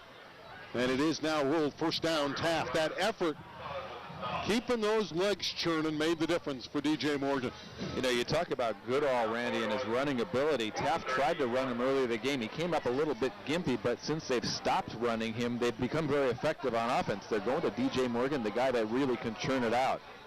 Well, DJ Morgan at 70-plus yards in this game. Birmingham defense trying to slow him down. Goodall on first down looking to throw. He's going to look on the deep post pattern for Booker, who's got it. Inside the 20-yard line, Keelan Booker. Beating the zone, the 2 were back, but he was able to bring it in. Keelan Booker comes up huge. And who threw the key block to give Goodall the time to throw? DJ Morgan. Watch number 30 stay in the backfield, and he is the one that gives him the time. Morgan fighting off the rush. It looked like Michael Alton who was coming in, although I didn't catch the number for sure, but it gave Goodall time to get a good loft on the ball and complete a big play. First down at the 13-yard line of Birmingham, and Taft, after that Booker grab. Matt Kerstetter, the 31-year-old head coach. Morgan chopped down in his backfield. Great penetration there. 3 or 4 of the Patriots filtered through, and Garcia again leading the charge, number 5. He's a sensational football player. 2nd down and a dozen. How many times have we said that tonight about these teams? 2nd and 12 or 2nd and 13. Really a tribute to both defenses. Well, they're very aggressive gambling defenses, and they have been able to fill those gaps on the first down plays. 7-6 Taft leading, looking to build on that advantage with 7:40 left in the 3rd quarter. DJ Morgan is in motion. Pressure, and the ball's thrown away. Intended for Asensio, the tight end. Anthony Asensio. Well, the idea was for Morgan to cut back to the middle and clear out a path for Asensio to slip out kind of unnoticed to the right side, but Birmingham's pressure disrupted the play. There's Jake Granitz again, who was in the face of Bam Goodall.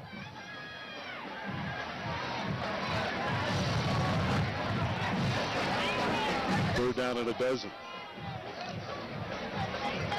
Well, Taft, they don't want to settle for a field goal attempt. They want to try to get a touchdown here and put some space between themselves and Birmingham. Ball sitting squarely on the 15-yard line. They got to get it down to the 3 for a first down. And a delay of game against the Toreadors, and that burns them a little bit. It's going to make this third down call a lot more difficult. 3rd and 12, somewhat negotiable, but 3rd and 17 is very difficult. Well, let's see if Taft plays this as 4-down territory. A field goal wouldn't be the worst thing in the world with the 1-point differential. Now puts them up by more than a field goal, gives them a 4-point lead. So depending on what they get on this play, you may just want to be trying to set up your field goal if you can't make the first down. Well, Goodall will be in the gun. Getting each 17 yards. His favorite target has been Kalen Booker. Play fake. Goodall on the rollout. Incomplete near the goal line for Asensio. The tight end running laterally to the pylon. Couldn't get there. And it's 4th and 17. Wow, Birmingham sent to Sean White on the blitz coming from his defensive back position. And White had good pressure on Goodall. Forced him to release it before he wanted. So after a 49-yard pass play, got him down there deep.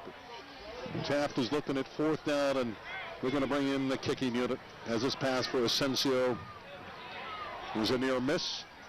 Well, the 49-yard hookup gets him at least in field goal range, and we'll see what happens here with Abraham Bernal, the sophomore kicker. He's got a good leg. Doesn't have enough steam. It's short. About 1.5 yards or 2 yards shy, and Birmingham's defense holds despite that 49-yard play to get Taft deep in Birmingham territory. And the penalty looming so large there as Taft was pushed back 5 yards. The ball was less than 5 yards short. The Toreadors an opportunity gone awry. Well, we haven't had very many big plays at all here tonight, and to have a big play and not capitalize on it has to be somewhat demoralizing to Taft, certainly their offense. Well, both teams have had opportunities wasted. Birmingham a couple of times in the first quarter getting the ball deep into Taft territory and able to capitalize. And now the Toreadors turned away. You just wonder when Devon Flournoy is going to make a big play. Number 1. Croson certainly is thinking about it, getting it to number 1. And come around with Perry. Devontae Perry with a big effort. He's a playmaker, and he's out of bounds with a first down at the Patriot 47-yard line. Really good misdirection by Birmingham that time. It looked for a moment like Croson had kept it going off to the left side. Good ball handling, fakes to Briggs, pitches out to Perry. That's a forward pass, a little shovel pass, and Perry makes the most of it. That's the diversification of the offense, and that's the Perry we saw in game 1 against Garfield, where he was electric all over the field. Again, he had a 99-yard kickoff return to start the season when he was called Devontae Brooks. Now he's Devontae Perry. Out of the gun from the 48-yard line. Pat's in much better field position after the Perry run. Then they go to Briggs right up the middle, across the 50, and he's to the Taft 48-yard line. And then there's a cloud of dust. Nick Bruce with the stop. Boy, Nick Bruce is a good football player. You know, he's just one of those consummate, solid linebackers that you build a team around, number 22 in white. The lights are on, a beautiful night, picturesque evening in Lake Balboa. Randy Roseman, Dave Marcus, Jennifer Kim, West Valley League Championship at stake. Now to 6:30 remaining in the third quarter, and Birmingham mounting a drive. Nick Bruce trying to deny him. Rosen for Florida. He has the 40, the 35, and out of bounds. And a late flag's going to cost Taft.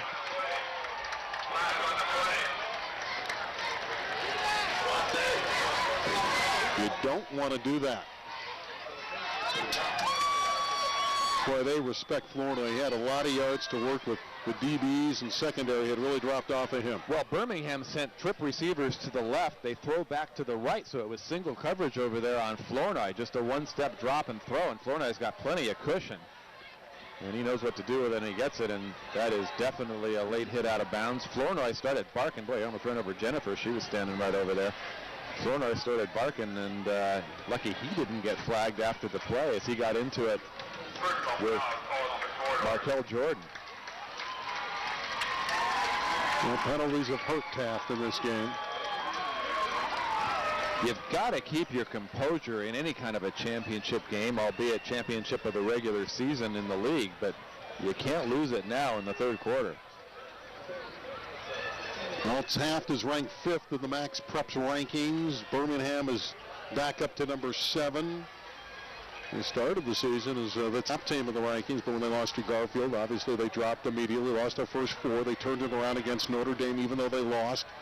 They had a bye after that and really got going. There's the MaxPreps.com rankings. The top 3 from the Marine League. Crenshaw, there's Taft. Jordan in between Birmingham. Arleta is undefeated, 9-0, Roosevelt and Franklin. Of course, we'll have Roosevelt in that classic against Garfield. Here's Briggs right up the middle, inside the 10, down inside the 5-yard line. Trayvon Briggs powering his way close to the goal line. Birmingham's had some near misses in the air, but they have been very, very good on the ground, and Briggs a gigantic hole to run through right up the middle. 13 carries, 90 yards for Trayvon Briggs. He also has the Patriots touchdown. First and goal at the 3. Briggs again. Put the head down. Is he in? Yes, he is. What a job by Briggs. Bates hit him. It didn't matter. What an effort by Briggs, the junior running back. You know, he talks to Milton Knox 3 times a week. Still gets information. Says Milton is very good to him. The great running back is now at UCLA, who starred here for the last 4 years. Another look at the touchdown run. Briggs does a nice job of putting both hands around the football. He really protected it well, kept the legs driving, knew where the goal line was, and boy, only a junior. The future very bright for Trayvon Briggs. Well, they'll go for 2. 12-7 the Birmingham lead, their first lead of the evening. Rosen has him lined up with the 1 back. It is Briggs running to his right. Running for the pylon. He's in. 2 points for Birmingham and Trayvon Briggs. And it's a 14-7 lead for the Pats. Well, it's like the missed extra point in the first half never happened as Birmingham gets the equalizer here and goes up by a touchdown against Taft. And that was an impressive drive. The key plays, the carry by Perry, who's had a couple of big plays on the little shovel pass, and then Briggs driving it across the goal line. And here's the 2-point conversion as he just outraced him to the pylon. Well, Trayvon Briggs is very good. We have 2 quality running backs, and we talked about it. These are 2 of the better juniors in Southern California, and a bright future for both of them. Let's take another look as we go back and see that touchdown, that collision where Briggs able to take it in despite running into Julian Evans and Wesley Bates and a few others. He was able to somehow matriculate across the goal line. Thank you, Hank.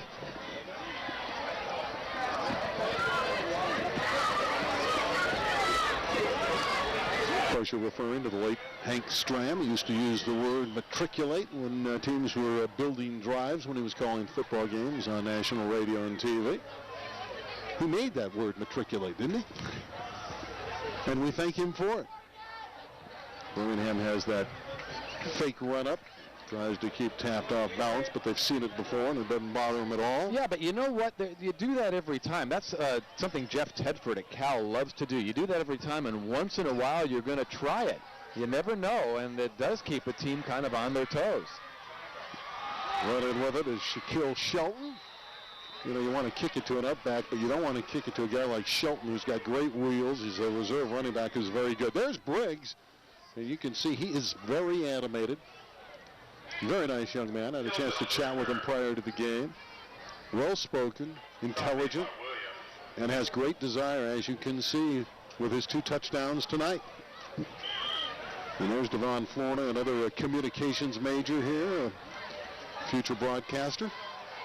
On his way to USC. He's made the big plays defensively more than offensively tonight, not secondary. Taft with good field position after that short kick. They start from the 40. DJ Morgan high stepping it for 8. Chopped down by Sergio Perez. Well, a play that looked like it was going nowhere ends up being a big gainer as Morgan just followed his blockers in a pile and pushed the Birmingham pile back. Under 6 minutes to play in the 3rd quarter. You can see the score on LA 36, 14-7 for Birmingham. The West Valley League Championship at stake.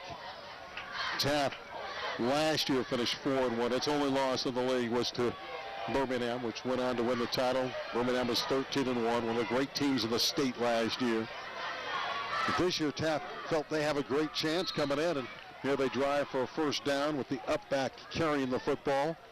And that's Jamal Davey. Finally put on his back by Joshua Pereira. Taft only down by a touchdown, has the luxury of time, plenty of time just to keep the sticks moving and drive it down there using the run very effectively. Boy, Pereira's a great two-way player in that defensive and offensive front for Ed Crozen's squad. Goodall with the deep drop, flushed out of the pocket by Pereira. On the run, lofting it deep for Asensio. Couldn't quite get there, but I'll tell you, that was a terrific effort by both Goodall and Asensio. Asensio running laterally made a wonderful effort. Right, almost a replay of a play we saw in the last offensive series as Asensio going to that near pylon and very close to a touchdown there. Goodall having to throw on the run, didn't get his body behind it. The ball kind of hung up there. And Asensio, a phenomenal effort. He did have a step, but just couldn't get to it.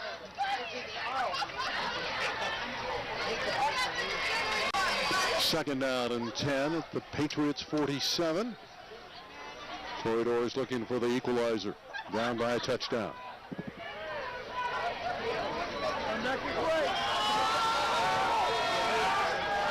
Better pocket protection. Incomplete. Bruce diving for it, unable to come up with it. Coverage from Poole in the secondary. And the Toreadors are opening it up here, Dave, but they're still looking at 3rd and long. Well, they've had so much success on the ground, but now they set up a situation where they really do need to go to the air. A couple of incompletions, and the Birmingham defense has held stout in the last 2 plays. Well, we've seen Jake Granitz get to the quarterback. Let's see if Granitz is sent on a blitz. Perhaps a Victor Garcia. Those linebackers could be coming in on Bam Goodall. So it's imperative that Taft protects their quarterback as he looks to convert a 3rd and 10.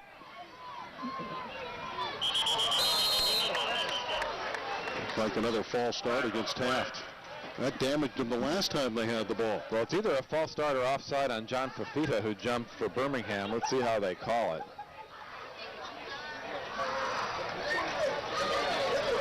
And he was drawn off. Second time in as many series Taft has hurt itself. Now they're looking again at, the last time it was like 3rd and 17 and 4th and 17. Here they're looking at 3rd and 15 again. And I just say you cannot play behind the chains like that and be effective offensively. You know, it can happen for you. You can make a big play, but the odds are certainly stacked against you. Now the Birmingham linebackers have to know where that first down stripe is, and the defensive backs, and they've just got to keep the play in front of them. 4:20 left in the 3rd stanza. Here's the shovel pass. Morgan still on his feet, showing great balance. What a play by DJ Morgan. That's just a solo effort by a great football player. How did he stay on his feet? He was almost down twice, and what a tremendous play. He would have been well short of the first down. Morgan just refusing to go down. Little shovel pass, but that's okay. A 15-yard play, you should be able to stop that, but Morgan has other ideas. First down, Corridor on the Patriots 31-yard line. And Birmingham really did not contain well on that play. They contain well here. Again, Birmingham beat Taft twice last year, 49-14 and 50-7 in the playoffs. Fafita plugging up that play. Second down and the better part of 10. Taft is 8-1. Birmingham 5-4, but the Patriots have won 5 in succession after a grueling start. They lost to the likes of Crespi and Valencia, Notre Dame, Sherman Oaks. Notre Dame, Sherman Oaks, one of the best teams in the state. Hand off with the football is Jamal Davey, and he doesn't go very far. Suddenly, Birmingham standing tall, Wilson with the stop, and it's 3rd and long again. We've seen this scenario repeatedly. Last time, the Toreadors were able to get out of jail because of the brilliance of DJ Morgan, but how many times can you do that? Down to 3 minutes left in the 3rd quarter. It was 7-6 at a half for the Toreadors. Birmingham with a touchdown and a 2-point conversion, all done by Trayvon Briggs here in the 3rd quarter to take the lead.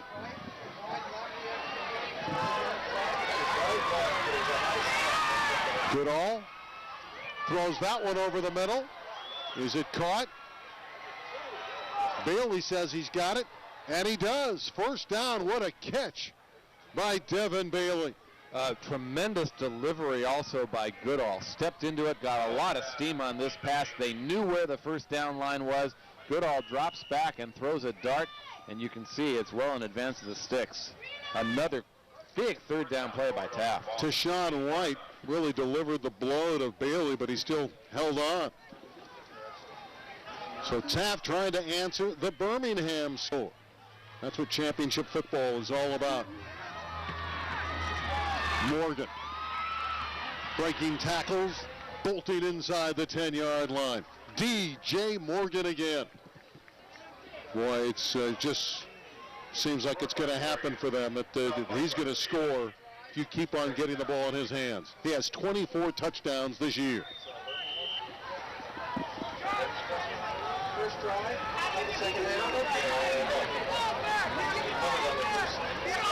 Only Preston Oliver of Marshall High School, the electrifying running back, has more scores and more points this year than DJ Morgan. Morgan takes the handoff, driving toward the goal line.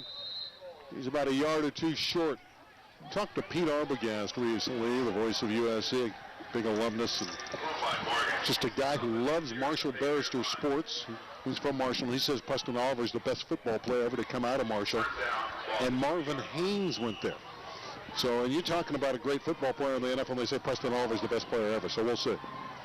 And he's a great running back. He's had 5-6 touchdown games throughout the year. So he's put Marshall's offense on the board this year, just like DJ Morgan's doing for Taft. First down for the Toreadors, so Morgan will have plenty of chances to try to punch it in. They need 2 for a touchdown. It's Morgan. Ran into John Fafita. And he stopped, and that'll take us inside of a minute left in the 3rd quarter in this 14-7 game for Birmingham, just clinging to that advantage. Boy, this is terrific stuff. 2 potent teams battling it out for the West Valley League title. Morgan on the run. 2nd down. About a half a foot is needed for the touchdown. We didn't think we'd see a grind-em-out game, but that's what it's turned into. Jamal Davey is the up back. Here's Morgan. He's in. There's the touchdown. It's a 1-point game. So DJ Morgan and Briggs exchanging scores. Now it's imperative for Taft to make the PAT to tie it. Let's take another look at the Morgan TD. 3-back formation, and Morgan just follows the wall. Hit by Gilmer, but too late. The point is up, and we are even at 14 as Bernal puts it through. Abraham Bernal.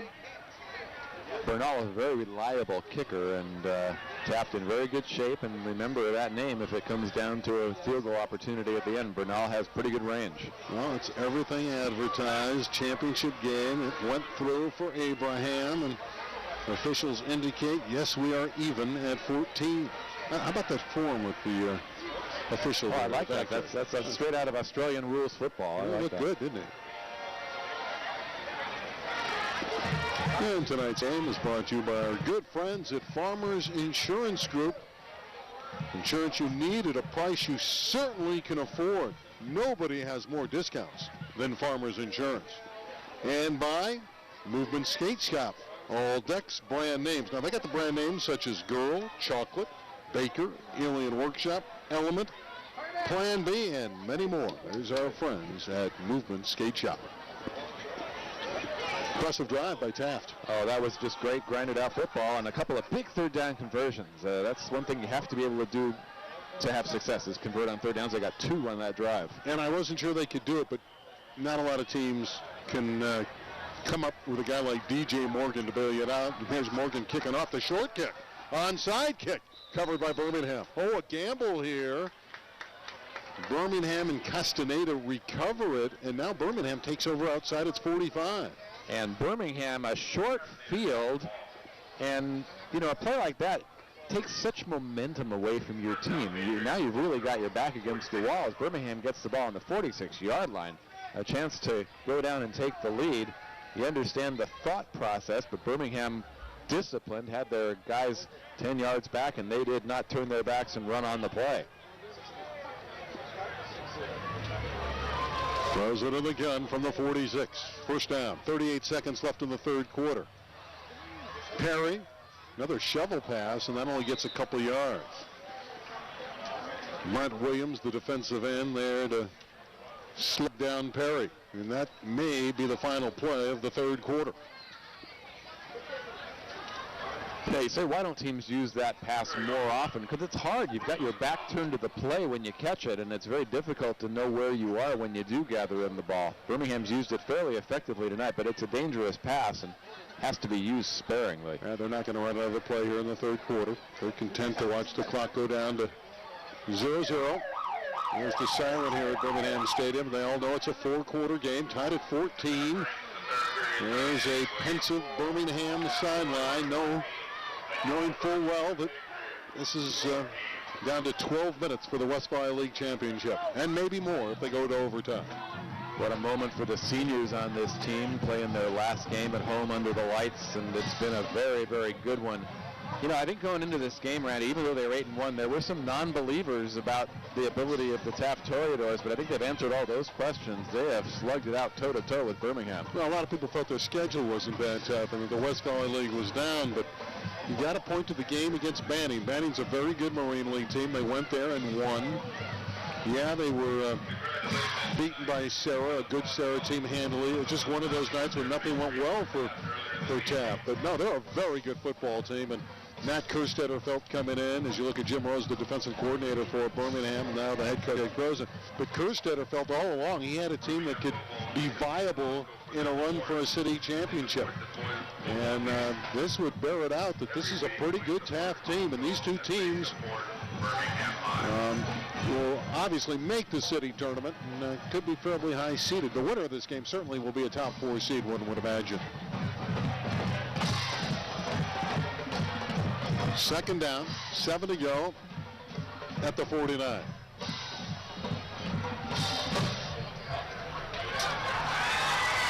Goes into the side. Caught by Flournoy, going up that imaginary ladder to make the grab short of the first down. Crunch time, you rely on your big-time players to make big-time plays. That time Flournoy up high, gathered it in. Good possession catch and a pretty good gain on the play. Birmingham now plenty of options with third and short. Third down and 2. I got to think it's time to get the ball to Briggs. Trayvon's a terrific player. Came in with over 1,200 yards. Big physical back. Made his presence felt tonight. Got to think 24 will be the design man to go to. And he might have started early. Yeah, he did.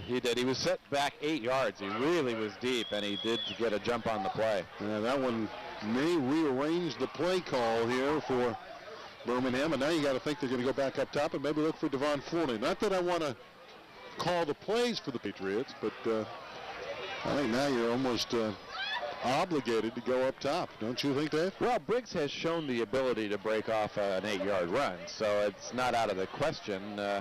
But Birmingham at midfield, I think they'd have to punt if they don't make it, and I think going to the air is probably the route, and Briggs pounding himself in the helmet as he made that mental mistake. Florida to the right, Gilmer to the left as the wide receivers. And it is a play fake by Croson, who's under the gun, being pressured, and down he goes. And Wesley Bates. Also, he had help from Brent Williams. Brent Williams will credit him with his 13th sack, but again, Wesley Bates, number 9, was there as well. But Brent Williams was the first to get there. A very late flag on the play, and this is going to be very interesting. Birmingham already backed up on the sack, and let's see who it's against. Watch number 6 explode to the ball.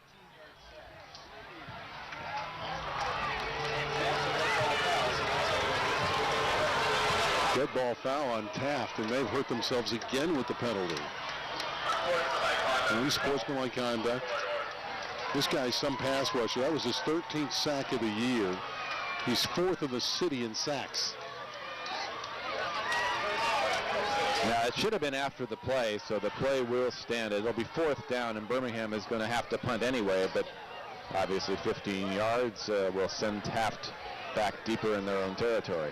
John Bartlett's on to kick it for the Pats. Back deep is a very good return man in Oliver Johnson. Johnson will drift back and stand at the Taft 20-yard line. Bartlett with a nice hanging punt. Johnson will field it at the 26. To the 30, and down he goes and takes some punishment as he was drilled by Sergio Perez. Number 17 has played a good game tonight for Birmingham. What a nice punt by Bartlett. Got it up there. Plenty of hang time. Chance for his coverage squad to get down there. And good play on both ends. Taft's got to be confident here. They've gotten the momentum back on their side with that last touchdown. And, you know, they got the kind of offense, the way they run the football. Out. Play beat the clock. Play keep away. And also score. And when you got a player like DJ Morgan, you keep pitching it to him. And here comes DJ. This time he can't turn it upfield. Morgan on the run. We talked about Victor Garcia, the linebacker, generously listed at 5'10 and a half, but he's a tough kid, and he got a hold of Morgan's legs and would not let go. Yeah, Jim Rose, the defensive coordinator at Birmingham, just raves about number 5, Victor Garcia. When you're in the huddle, that open huddle of Taft at a 14-14 draw with 9:50 to play in regulation. The championship at stake of the West Valley. Birmingham band is into it. If their defense can rally behind the band. Here comes Morgan. First down. DJ Morgan again with a head of steam. 11 more yards for DJ Morgan. Taft continues to move the chains and continues to move the clock inside 10 minutes now, and Toreadors would love nothing more than to run about 4 or 5 minutes off the clock, get a score, and then play some defense. 22 carries for Morgan tonight for 103 yards and 2 touchdowns.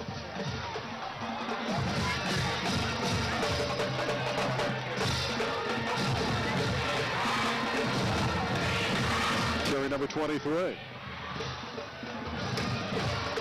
Tried to jump away from the pile, and Castaneda got him. Oh, by one hand, and you see Morgan looking skyward. He knew that he was one hand away from getting loose.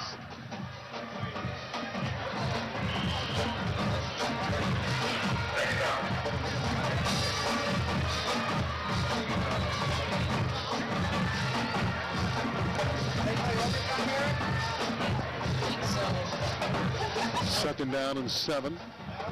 Well, it didn't look like there was much there, and yet Morgan got 3. Looked like he was running in the wrong direction when the play was finally halted, but still a positive play.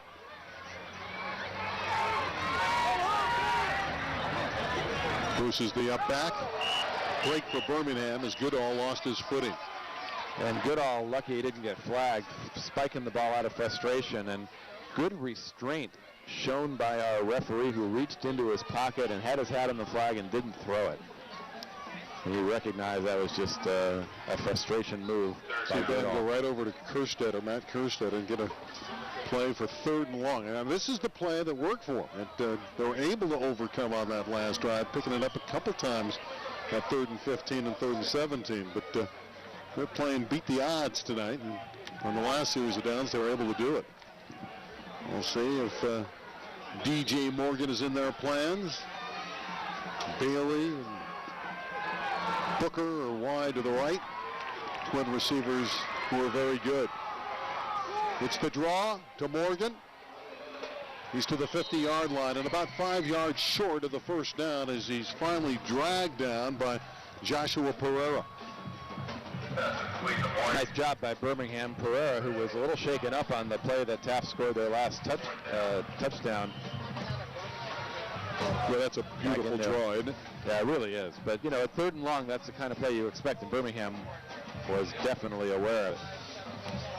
Under 7 minutes to play, and Taft's going to punt it with Devin Bailey trying to pin him back. Birmingham's got nobody back deep. Florida now starting to drift back.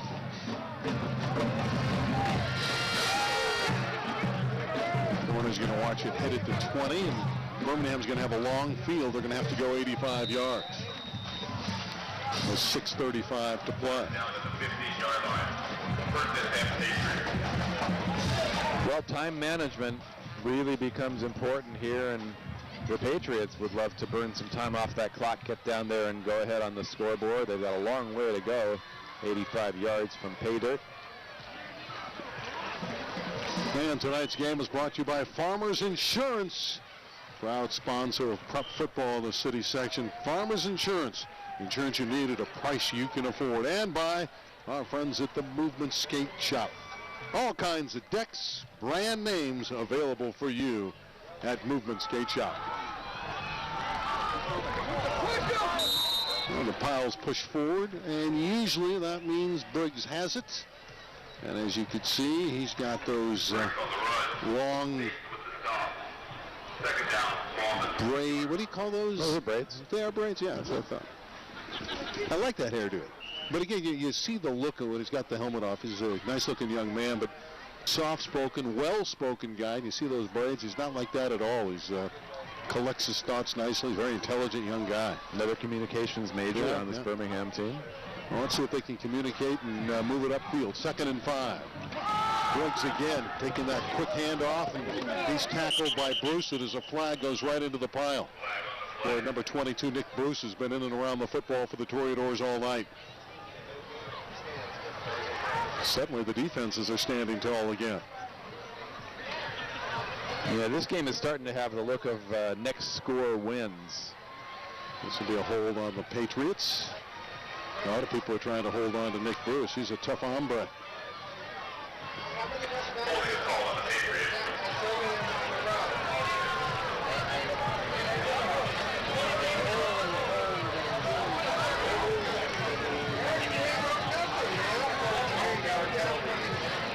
Although the play didn't go very far, Taft has to accept this penalty, push Birmingham back inside their 10-yard line, and the Toreadors with a hold will get the ball in real good field position.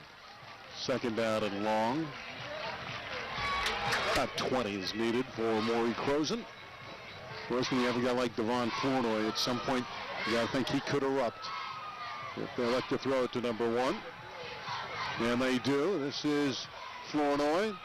Gets back some of that yardage. It'll be 3rd and long. See a lot of helmets coming off tonight because of the strong hitting that's going on.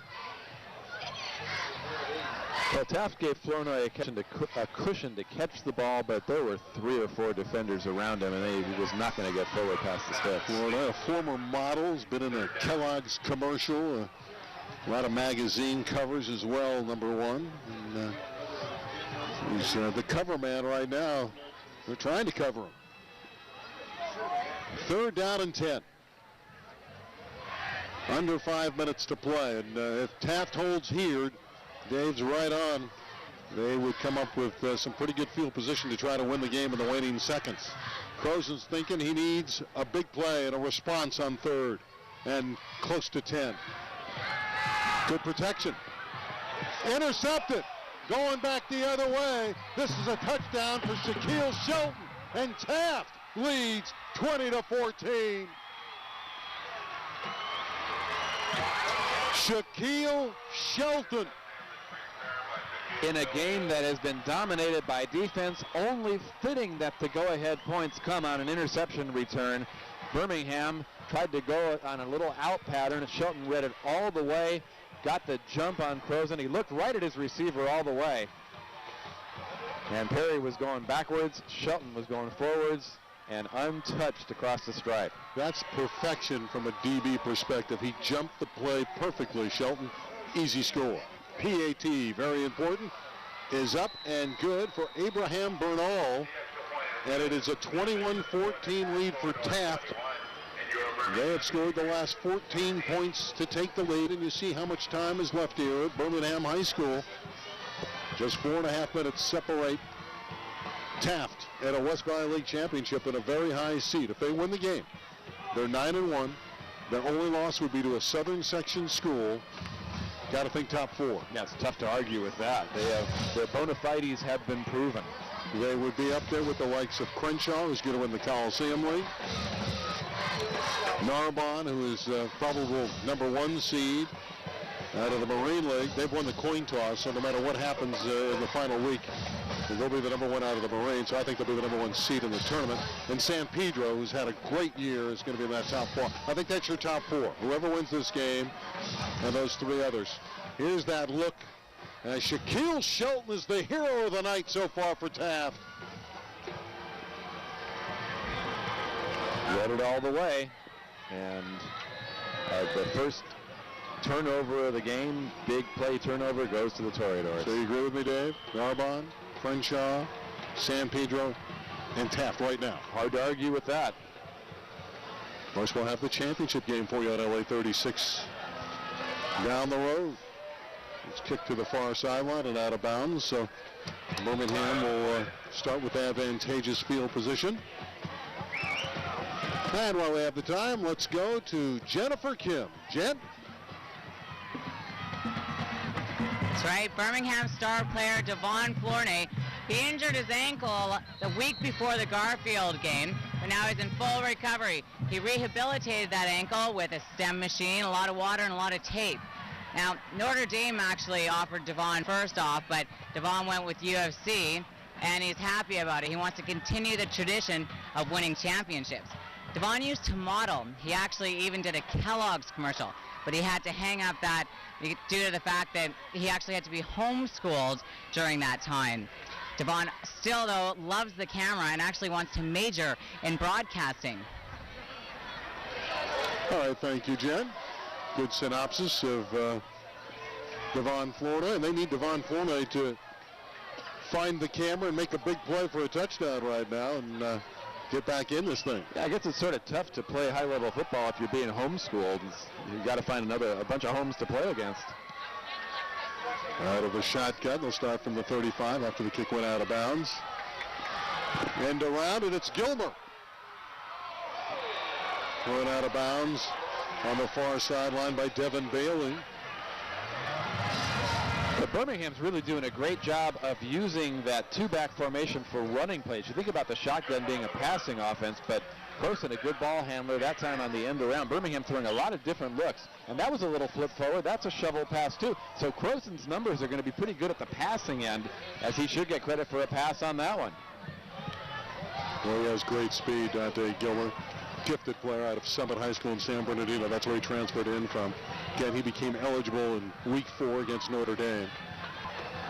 4:23 left. He did get out of bounds to stop the clock. It's first down at the 49-yard line. Same play. This time it's Perry. Marker is down. You see the quickness of Perry as he scoots down that sideline, but one would think this will be a procedure call, and this one will get called back. Julian Evans stopped the play.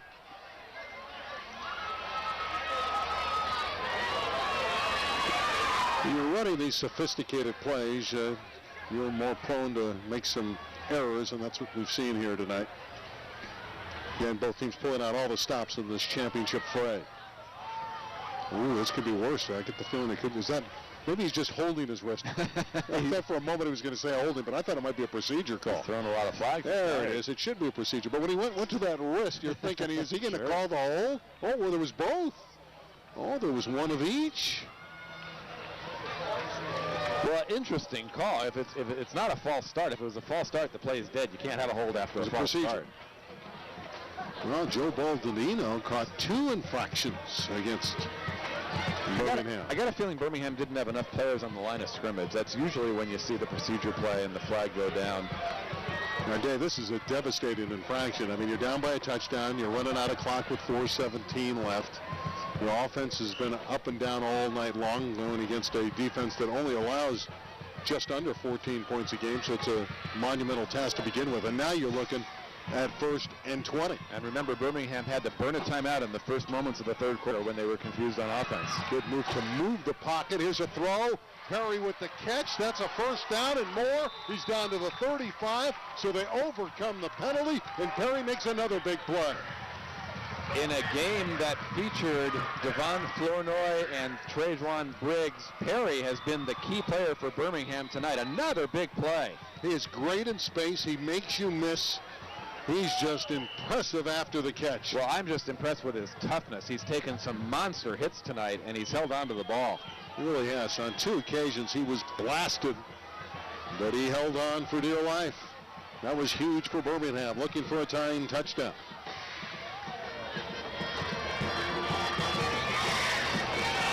Briggs for at least 5 and maybe more. Jamal Davey, 25, right in the middle of that pile. Davies played an effective game, 25 right there in your picture, both offensively and defensively. Primarily a blocking back on offense. Isn't this traveling on Croson? Isn't he moving? Yeah, I guess he handed off after he moved forward a couple steps. Dave, I know we're into basketball. I'm just impressed how both teams have been able to make the big plays when they've had to make it. Well, Ed Crozon's team a little concerned on that sideline as we approach 3 minutes left, 2nd down and a short. The Patriots. Well, plenty of time, but they have to score on this drive. Briggs once again inside the 25. That should be good enough for another first down. Well, everything's going to be 4 downs. Well, obviously, you know, they got to move the chains and score a touchdown. One would think, would he dare gamble and go for 2? Well, that'll be a decision I'm sure that Ed Crozon would like to have to make, because he knows he needs to get a touchdown to come to that decision. But it is a first down. Of course, he wants to score with not very much time left and not give Taft ample opportunity to come down the field yet again. That Taft defense may be tired, too. They've been out there a while. Remember, they scored on defense and had to go right back out there. Flournoy with a nice catch on the far sideline. Good throw, good catch, more good yardage for Birmingham. Yeah, Flournoy just running across the field, giving Croson a big target to throw to. He's 6'1". Sure pitch and catch, and Birmingham's got it moving. Finally forced out by Kalen Booker. Patriots just outside the 10 will spot it at the 12, and there's that catch by Flournoy. Croson, good job of throwing on the run. I like that moving pocket with Maury Crozon. Briggs right up the middle, breaks a tackle. Touchdown, Trajuan Briggs, his 3rd rushing score of the night. It's 21-20 Taft. Boy, these backs, Morgan and Briggs, are sensational. Looking on the sidelines, trying to see if Ed Crozon's signaling for 1 or 2. Maury Crozon's going back out on the field, and it looks like Birmingham thinking about going for 2 and trying to go for the win.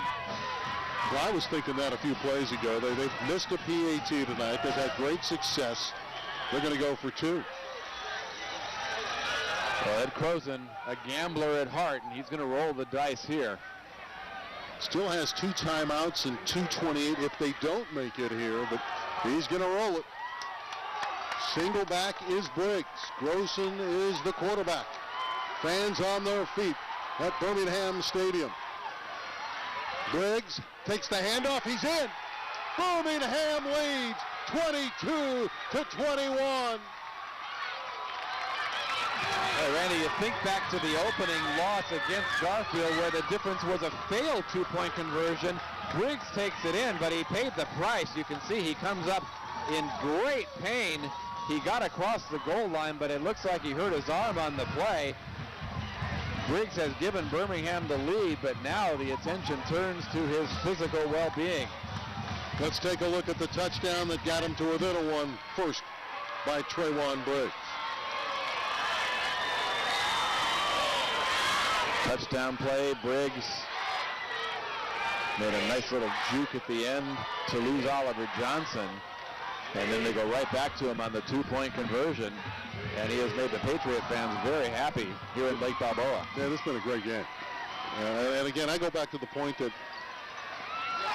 it's a damned if you do it, a damned if you don't. When you get the interception by Shelton, it just gets your defense out there that much longer in two straight series. And Birmingham was able to lean on him a little bit to score and run the football. And there you see the two-point conversion. So it's kind of difficult when you score on defense and you have to keep staying out there. But there's the concern for Traywon Briggs, who is so sensational in this football game. All three scores for Birmingham by Traywon Briggs. I didn't see where he got hurt, Randy, but as we watch him walk into the bench, they are holding his left arm out in front of him, and Briggs is in tremendous pain. And boy, you start thinking now about the city tournament and what it would be like for Birmingham to have to play without him. Christian Hayes, one of the guys with excellent speed, future talent at Taft High School, number 10. Booker tripped up. Sean Williams got an arm out and tripped up Booker, and you're right. There's Briggs. Well, I'm really not sure where he got hurt, but let's take another look at the two-point conversion. Brooks gets the handoff. He's got the ball in his left hand, and they try to strip the ball away. Maybe his fingers got bent. I don't know. That's the only impact he took on that hand. And Briggs got across the line, but he's in some pain on the sideline.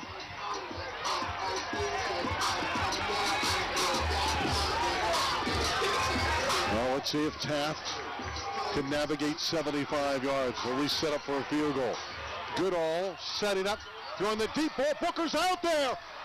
A near miss at the 30. He was behind Flournoy, and Booker was a shade from catching and scoring. Goodall got a good throw off, but Booker thought it was going to be over his right shoulder. It spun him around, and by the time he turned, like a center fielder running back on a fly ball, by the time he turned and found it, it was by him. He had a step, and he had a touchdown if he gathers that in. Second down and 10.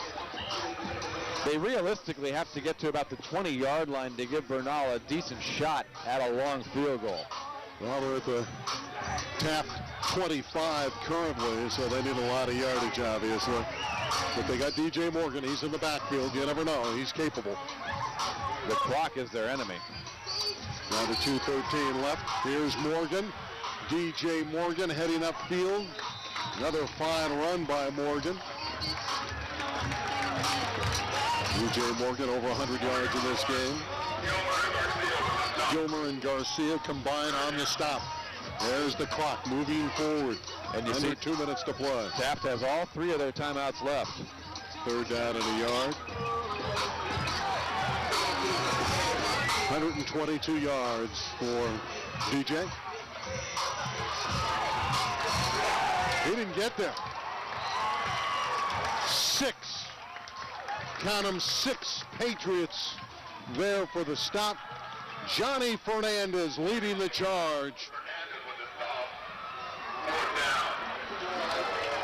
It's fourth down and a yard. Look at the penetration by the blue shirts.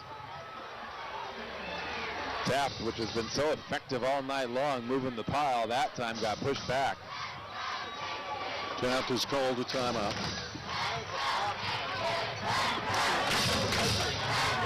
Boy, it is spotted very close. That is a short yard. I don't know that they have called a timeout here. I think maybe it's a timeout for the measurement. They're going to have to give Taft another timeout on the scoreboard, and now they do. Tonight's game is brought to you by Farmers Insurance. It is a timeout, by the way, for the measurement. Farmers, proud sponsor of prep football in the city. Life's full of surprises, but Farmers can help you get things back to normal. It is, by the way, a first down. Also, our good friends at Movement Skateboard Shop in West Hills in the San Fernando Valley. The clock will stay stopped long enough for them to move the chains, but Taft should get to the line of scrimmage if they want to preserve a timeout. Only 1:34 to play. And now they're still having trouble moving the chains on the far side. We're at Birmingham Stadium with Dave Marcus and Jennifer Kim. I'm Randy Roseman. 22-21 Birmingham. 94 precious seconds remaining. And Taft trying to pull out the game in the league championship.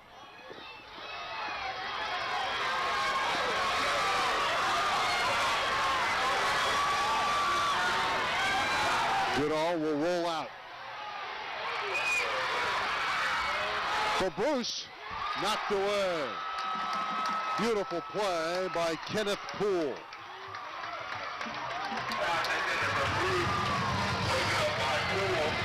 Goodall forced to scramble out of the pocket. The ball really hung up and gave the defense time to get over. You know what? We got to give Bam some credit. I mean, he's been chased all night long. And for the most part, he's put it in a spot where most of his receivers could make a play. Now, this one was a great effort by Poole, but look where the ball is again. He threw it out there where Bruce could potentially get it. Poole was just able to close and knock it away. And our camera crew proving that they can take a hit. We're going to have to. It's a violent game down there. We had a tough group at LA 36.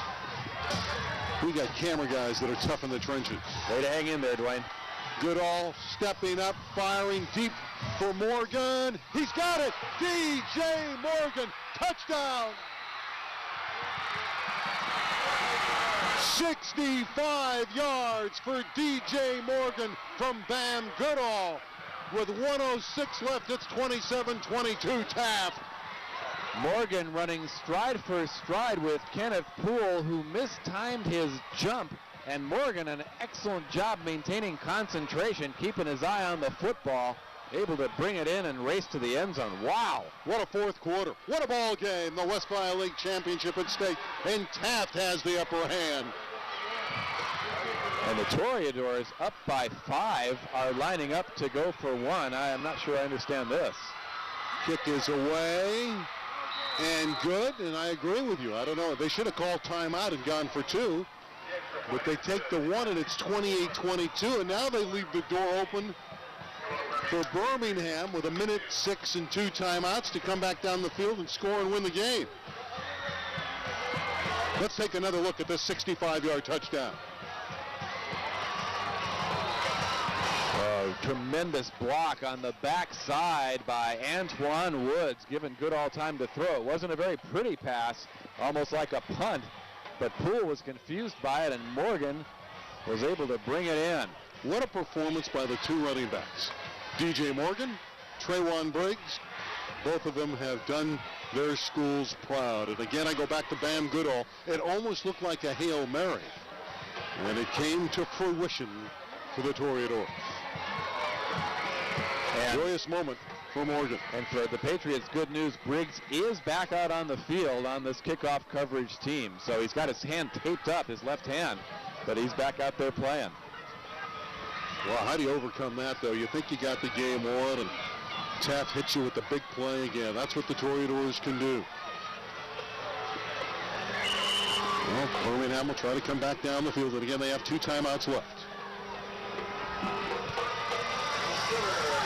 Yeah, they're going to have pretty good field position as the up back will take it outside the 40-yard line. Well, you give up a lot of real estate when you do that. It was Bartlett who returned it. And Birmingham is 59 yards away with 1:02 and 2 timeouts. Not impossible. That can be done. We've seen a lot of crazy things here tonight at Birmingham Stadium. Yeah, that really played right into the Patriots' hand. I understand Taft doesn't want to give Flournoy a chance to return one. He did have a 97-yarder earlier in the year, but Birmingham's task much simplified. The clock really not a factor with those 2 timeouts.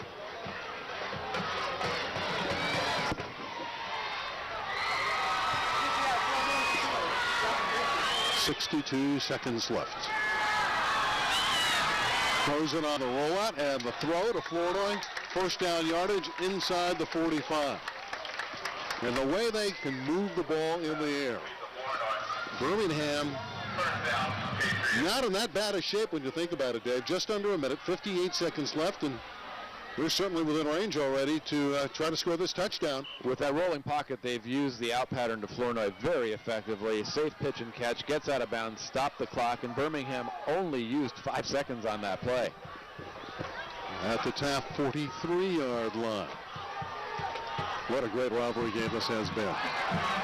Another flag. This is going against Birmingham. Ball's incomplete. Yeah.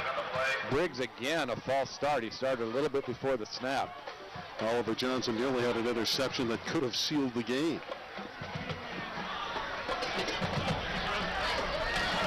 Boy, that was perilously close to another Croson interception. They'll take the 5 yards, one would imagine, here and back them up the field.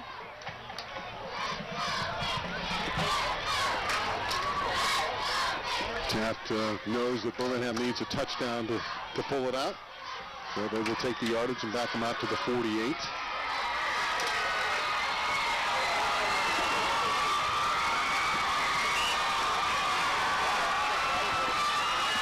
Yes, it's imperative for Birmingham to give Croson ample time to throw the football. In the flat for Perry, too far, and again the closest man to the football was Oliver Johnson. Almost an identical scenario. Yeah, Perry's got to go get that ball, though. He pulled off when he saw Johnson coming for the hit, and Perry's taken such big hits tonight, but you got to go out there and try to get that one. And you also got to throw the football down the field. I mean, you have the timeouts. You have the whole field to play with. Why not work the middle and go down the field?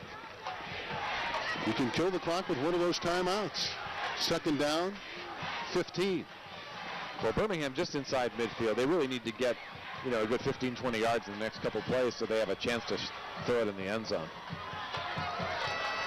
What a ball game this has been. And D.J. Morgan reorganized the scoreboard with a 65-yard touchdown. He caught it and took it in from Van Goodall to turn the tables on the Patriots. You talk about excitement and going early, trying to make something happen.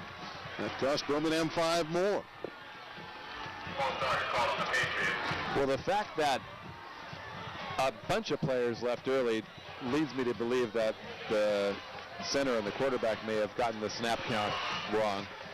Either that or a lot of guys are very anxious. Yeah, they all fired at the same time. Yeah, I agree with you. Second down and 20 for Birmingham. And like now they're looking for the big play. Trips to the left. Greg Croson's going to call a timeout. He's going to use one of those now to reorganize his football team. Now you might be thinking, why use it here when the clock is stopped? But he wants to settle his team down and make sure they're all on the same page. Well, these are huge, huge plays, but boy, what a spot to have to use it. And now the middle of the field really not going to be available after one more play. Tonight's game brought to you by Farmers Insurance. For the insurance you need at a price you certainly can afford, nobody has more discounts than Farmers Insurance. And by Movement Skate Shop, brand names such as Girl, Chocolate, Baker, Alien Workshop, Element, Plan B, and more. Movement Skate Shop.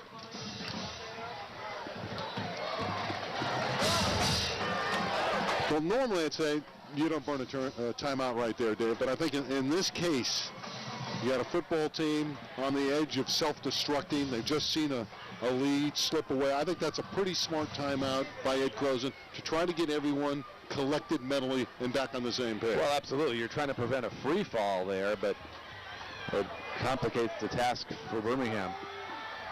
And again, they still have one timeout remaining. Second down and 20. Intercepted by Johnson. Oliver Johnson is on his way. This is a Taft touchdown. 51 yards for Oliver Johnson. And Taft will be the West Valley League champions and in the top 4 in the city tournament when they seed them. A game that was 14-all, broken open by 2 interception returns for a touchdown by the Toreadors, and That time Johnson just laying back on the play, salivating as the ball thrown in the air. There's a penalty, but I would imagine it's for celebrating on the Toreadors, and they won't care if they're backed up on the point after. Well, how about Taft erasing the bad taste of 2 blowout losses to Birmingham last year, and they are going to go into the city tournament with a world of confidence. How about Taft intercepting Croson twice and bringing them back for touchdowns in the fourth quarter? Both Shaquille Shelton and the latest version belongs to Oliver Johnson. Well, once again, Croson eyes locked in on his primary receiver, Jake Granitz, and Johnson read that and took it all the way. Well, Birmingham's going to fall to 5-5. Their 5-game winning streak is over. Taft will have a 5-game winning streak. Dad and Mom can be proud, but it's been a tough night for Maury Croson. Not his own doing, though, all the time, though. He's had some pressure on him. And there's Oliver Johnson, who came close in a couple earlier plays, and that time he got one for a pick 6. Well, Birmingham finishes 5-5 on the year with the loss. They will finish at 4-1 in the West Valley League. Randy, you think they're a tournament team for sure? Oh, absolutely. Where do you think they get seeded? That's the interesting part. Someone's going to have to play Birmingham as a number 7 or 8 seed, one would think. And you're looking up at a team that's won 2 city titles in a row. It's going to lose, the score here is going to be misleading. It was a hard-fought game to their rival. But I think 7 or 8 is probably the proper spot where they need to be placed with a 5-5 record. And Taft will be, I think, 4th. I know they want to go higher, but I just think Narbonne, San Pedro out of the Marine League, great year for the Marine League. The Marine League is so tough. And Crenshaw's had a wonderful year, and they've gone right through the Coliseum League. Lost a couple out of league, but again, the Southern Section power. So I think Crenshaw will be in the mix. But I don't think it would be surprising if Narbonne and San Pedro, depending on what happens with Narbonne and Carson this weekend, go 1-2. And then there's Carson or San Pedro, whoever is that 3rd team out of the Marine League. They're in the mix as well. Marine League has 3 teams that in the Max Preps poll are 1, 2, 3 right now in the city section. Crenshaw is 4, and those Marine League schools are above them. So here's the try for 2. It's a long try after the penalty, and Shaquille Shelton is going to try to run through the whole team. Can't do it. And so the point after fails, but they don't care. They're leading by a dozen. Point is no good. That makes the score the Taft Toreadors 34, your Birmingham Patriots 22. I think this is a good win for Matt Kerstetter. He's been behind the 8 ball in this conference compared to Birmingham, and now he comes in here, and most people thought Birmingham would win this game, and even though they did not on this 2-point try, they put 34 up. They've had a tremendous flurry down the stretch here, and they're going to go into the playoffs with a head of steam. Well, this is Taft's biggest win since their semifinal win 5 years ago. They got him into the city championship game against Birmingham at the Coliseum. It's a tremendous, tremendous victory, and a sign that this program has come all the way back. And here's the Oliver Johnson pick. 51 yards later, the game was sealed. The worst thing is we have school tomorrow. Well, what a moment for Johnson and the Toreadors. And certainly Birmingham deflated. They're going to have to bounce back in the playoffs. They can do it. They're talented. They won't be an easy out. Some good teams. And we can't forget L.A. Jordan, too. James Boyd, the brilliant quarterback. Will guide Jordan into the tournament. Garfield will probably get a bid. It's going to be a very interesting playoffs. Franklin's come on strong at the end of the year. A lot of good teams this year. Well, this was a tremendous football game, and you're right, a very misleading score. It was a tug-of-war battle the entire way. Taft hung in there tough. Birmingham came back, tied it up. Looked like the Patriots were in business to try to go down and win the game, but what an effort by the Toreadors.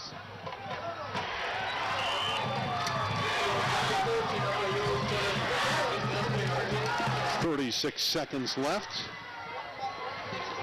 Then Taft for real can start the celebration.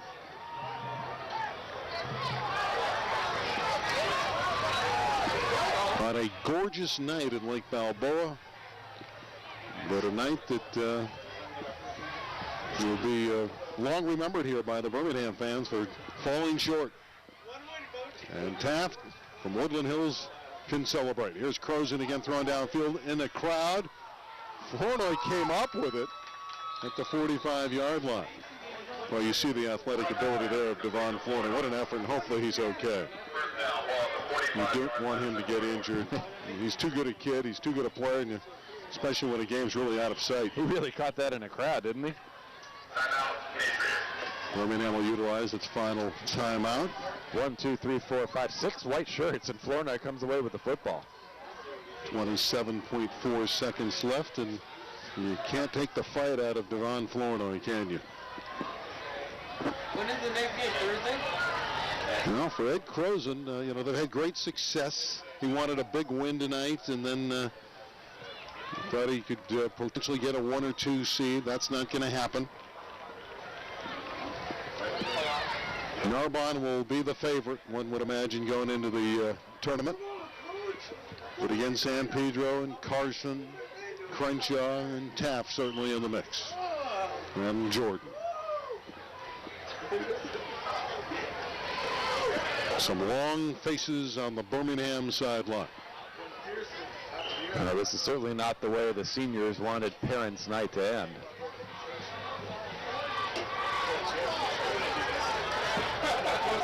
Big fourth quarter for Taft.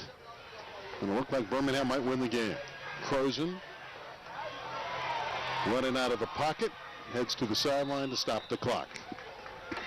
Crozen on the run gets out of bounds. Well, Dave, you've seen Taft twice this year. We saw him shut out Venice at the beginning of the year, 20-0. We know they're a good football team. What do you think about their chances? We're very impressed by Taft. The early win against Venice was a convincing win, but we really both thought it was an off night by Venice. 20-0. Taft won that one, but they are proving that they're for real, and it's going to be very interesting to see what happens in the tournament. I think that they don't have too many weaknesses. Their line's done an excellent job. They've got good receivers. Of course, they've got the great DJ Morgan, who's had a spectacular game at running back. And I think Goodall's impressed with his ability to throw on the run. They've been able to move the pocket and get him outside the pocket. And remember, he's a little banged up, not moving all that well, but he's had a very, very solid game. Now, we know one thing about Bam. He's a tough guy. He's played hurt. And, you thought maybe he would come out after being banged up early in this game, but he stayed on the field and made throw after throw and play after play to complement DJ Morgan. And that tandem hooked up for the deciding play in this game. That 65-yarder was the backbreaker. Rosen again, lofting it down the middle of the field, and this one's picked off. And Taft can celebrate in earnest. Jarrett Tryon with the pick. And now I think they just kneel down as you see the Tryon pick. Yeah, Tryon coming forward on the play. Looked like he might have pulled a hamstring at the end of the play. 3 interceptions forced by the Taft defense. All of them for touchdowns. All of them here in the last quarter.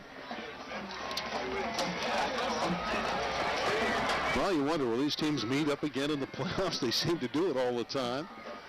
There could be a second meeting of Taft and Birmingham, and if they meet, who knows? But on this night, Bam Goodall takes the knee, and this one is history. Taft is 9-1. They finished the West Valley League 5-0, and for 31-year-old Matt Kerstetter, there's the look of a league champion. Tremendous effort by both teams. A well-played game. He's a good friend of Ed Crozen. In fact, he's going to go with Crozen to the seedings. They're going to go downtown and represent the West Valley League when they go over the seedings. Let's go back and take a look at one of those big interceptions that damaged Crozen and the Patriots. Crozen looking at his receiver, and the play read all the way and brought back for the go-ahead touchdown. A tremendous play by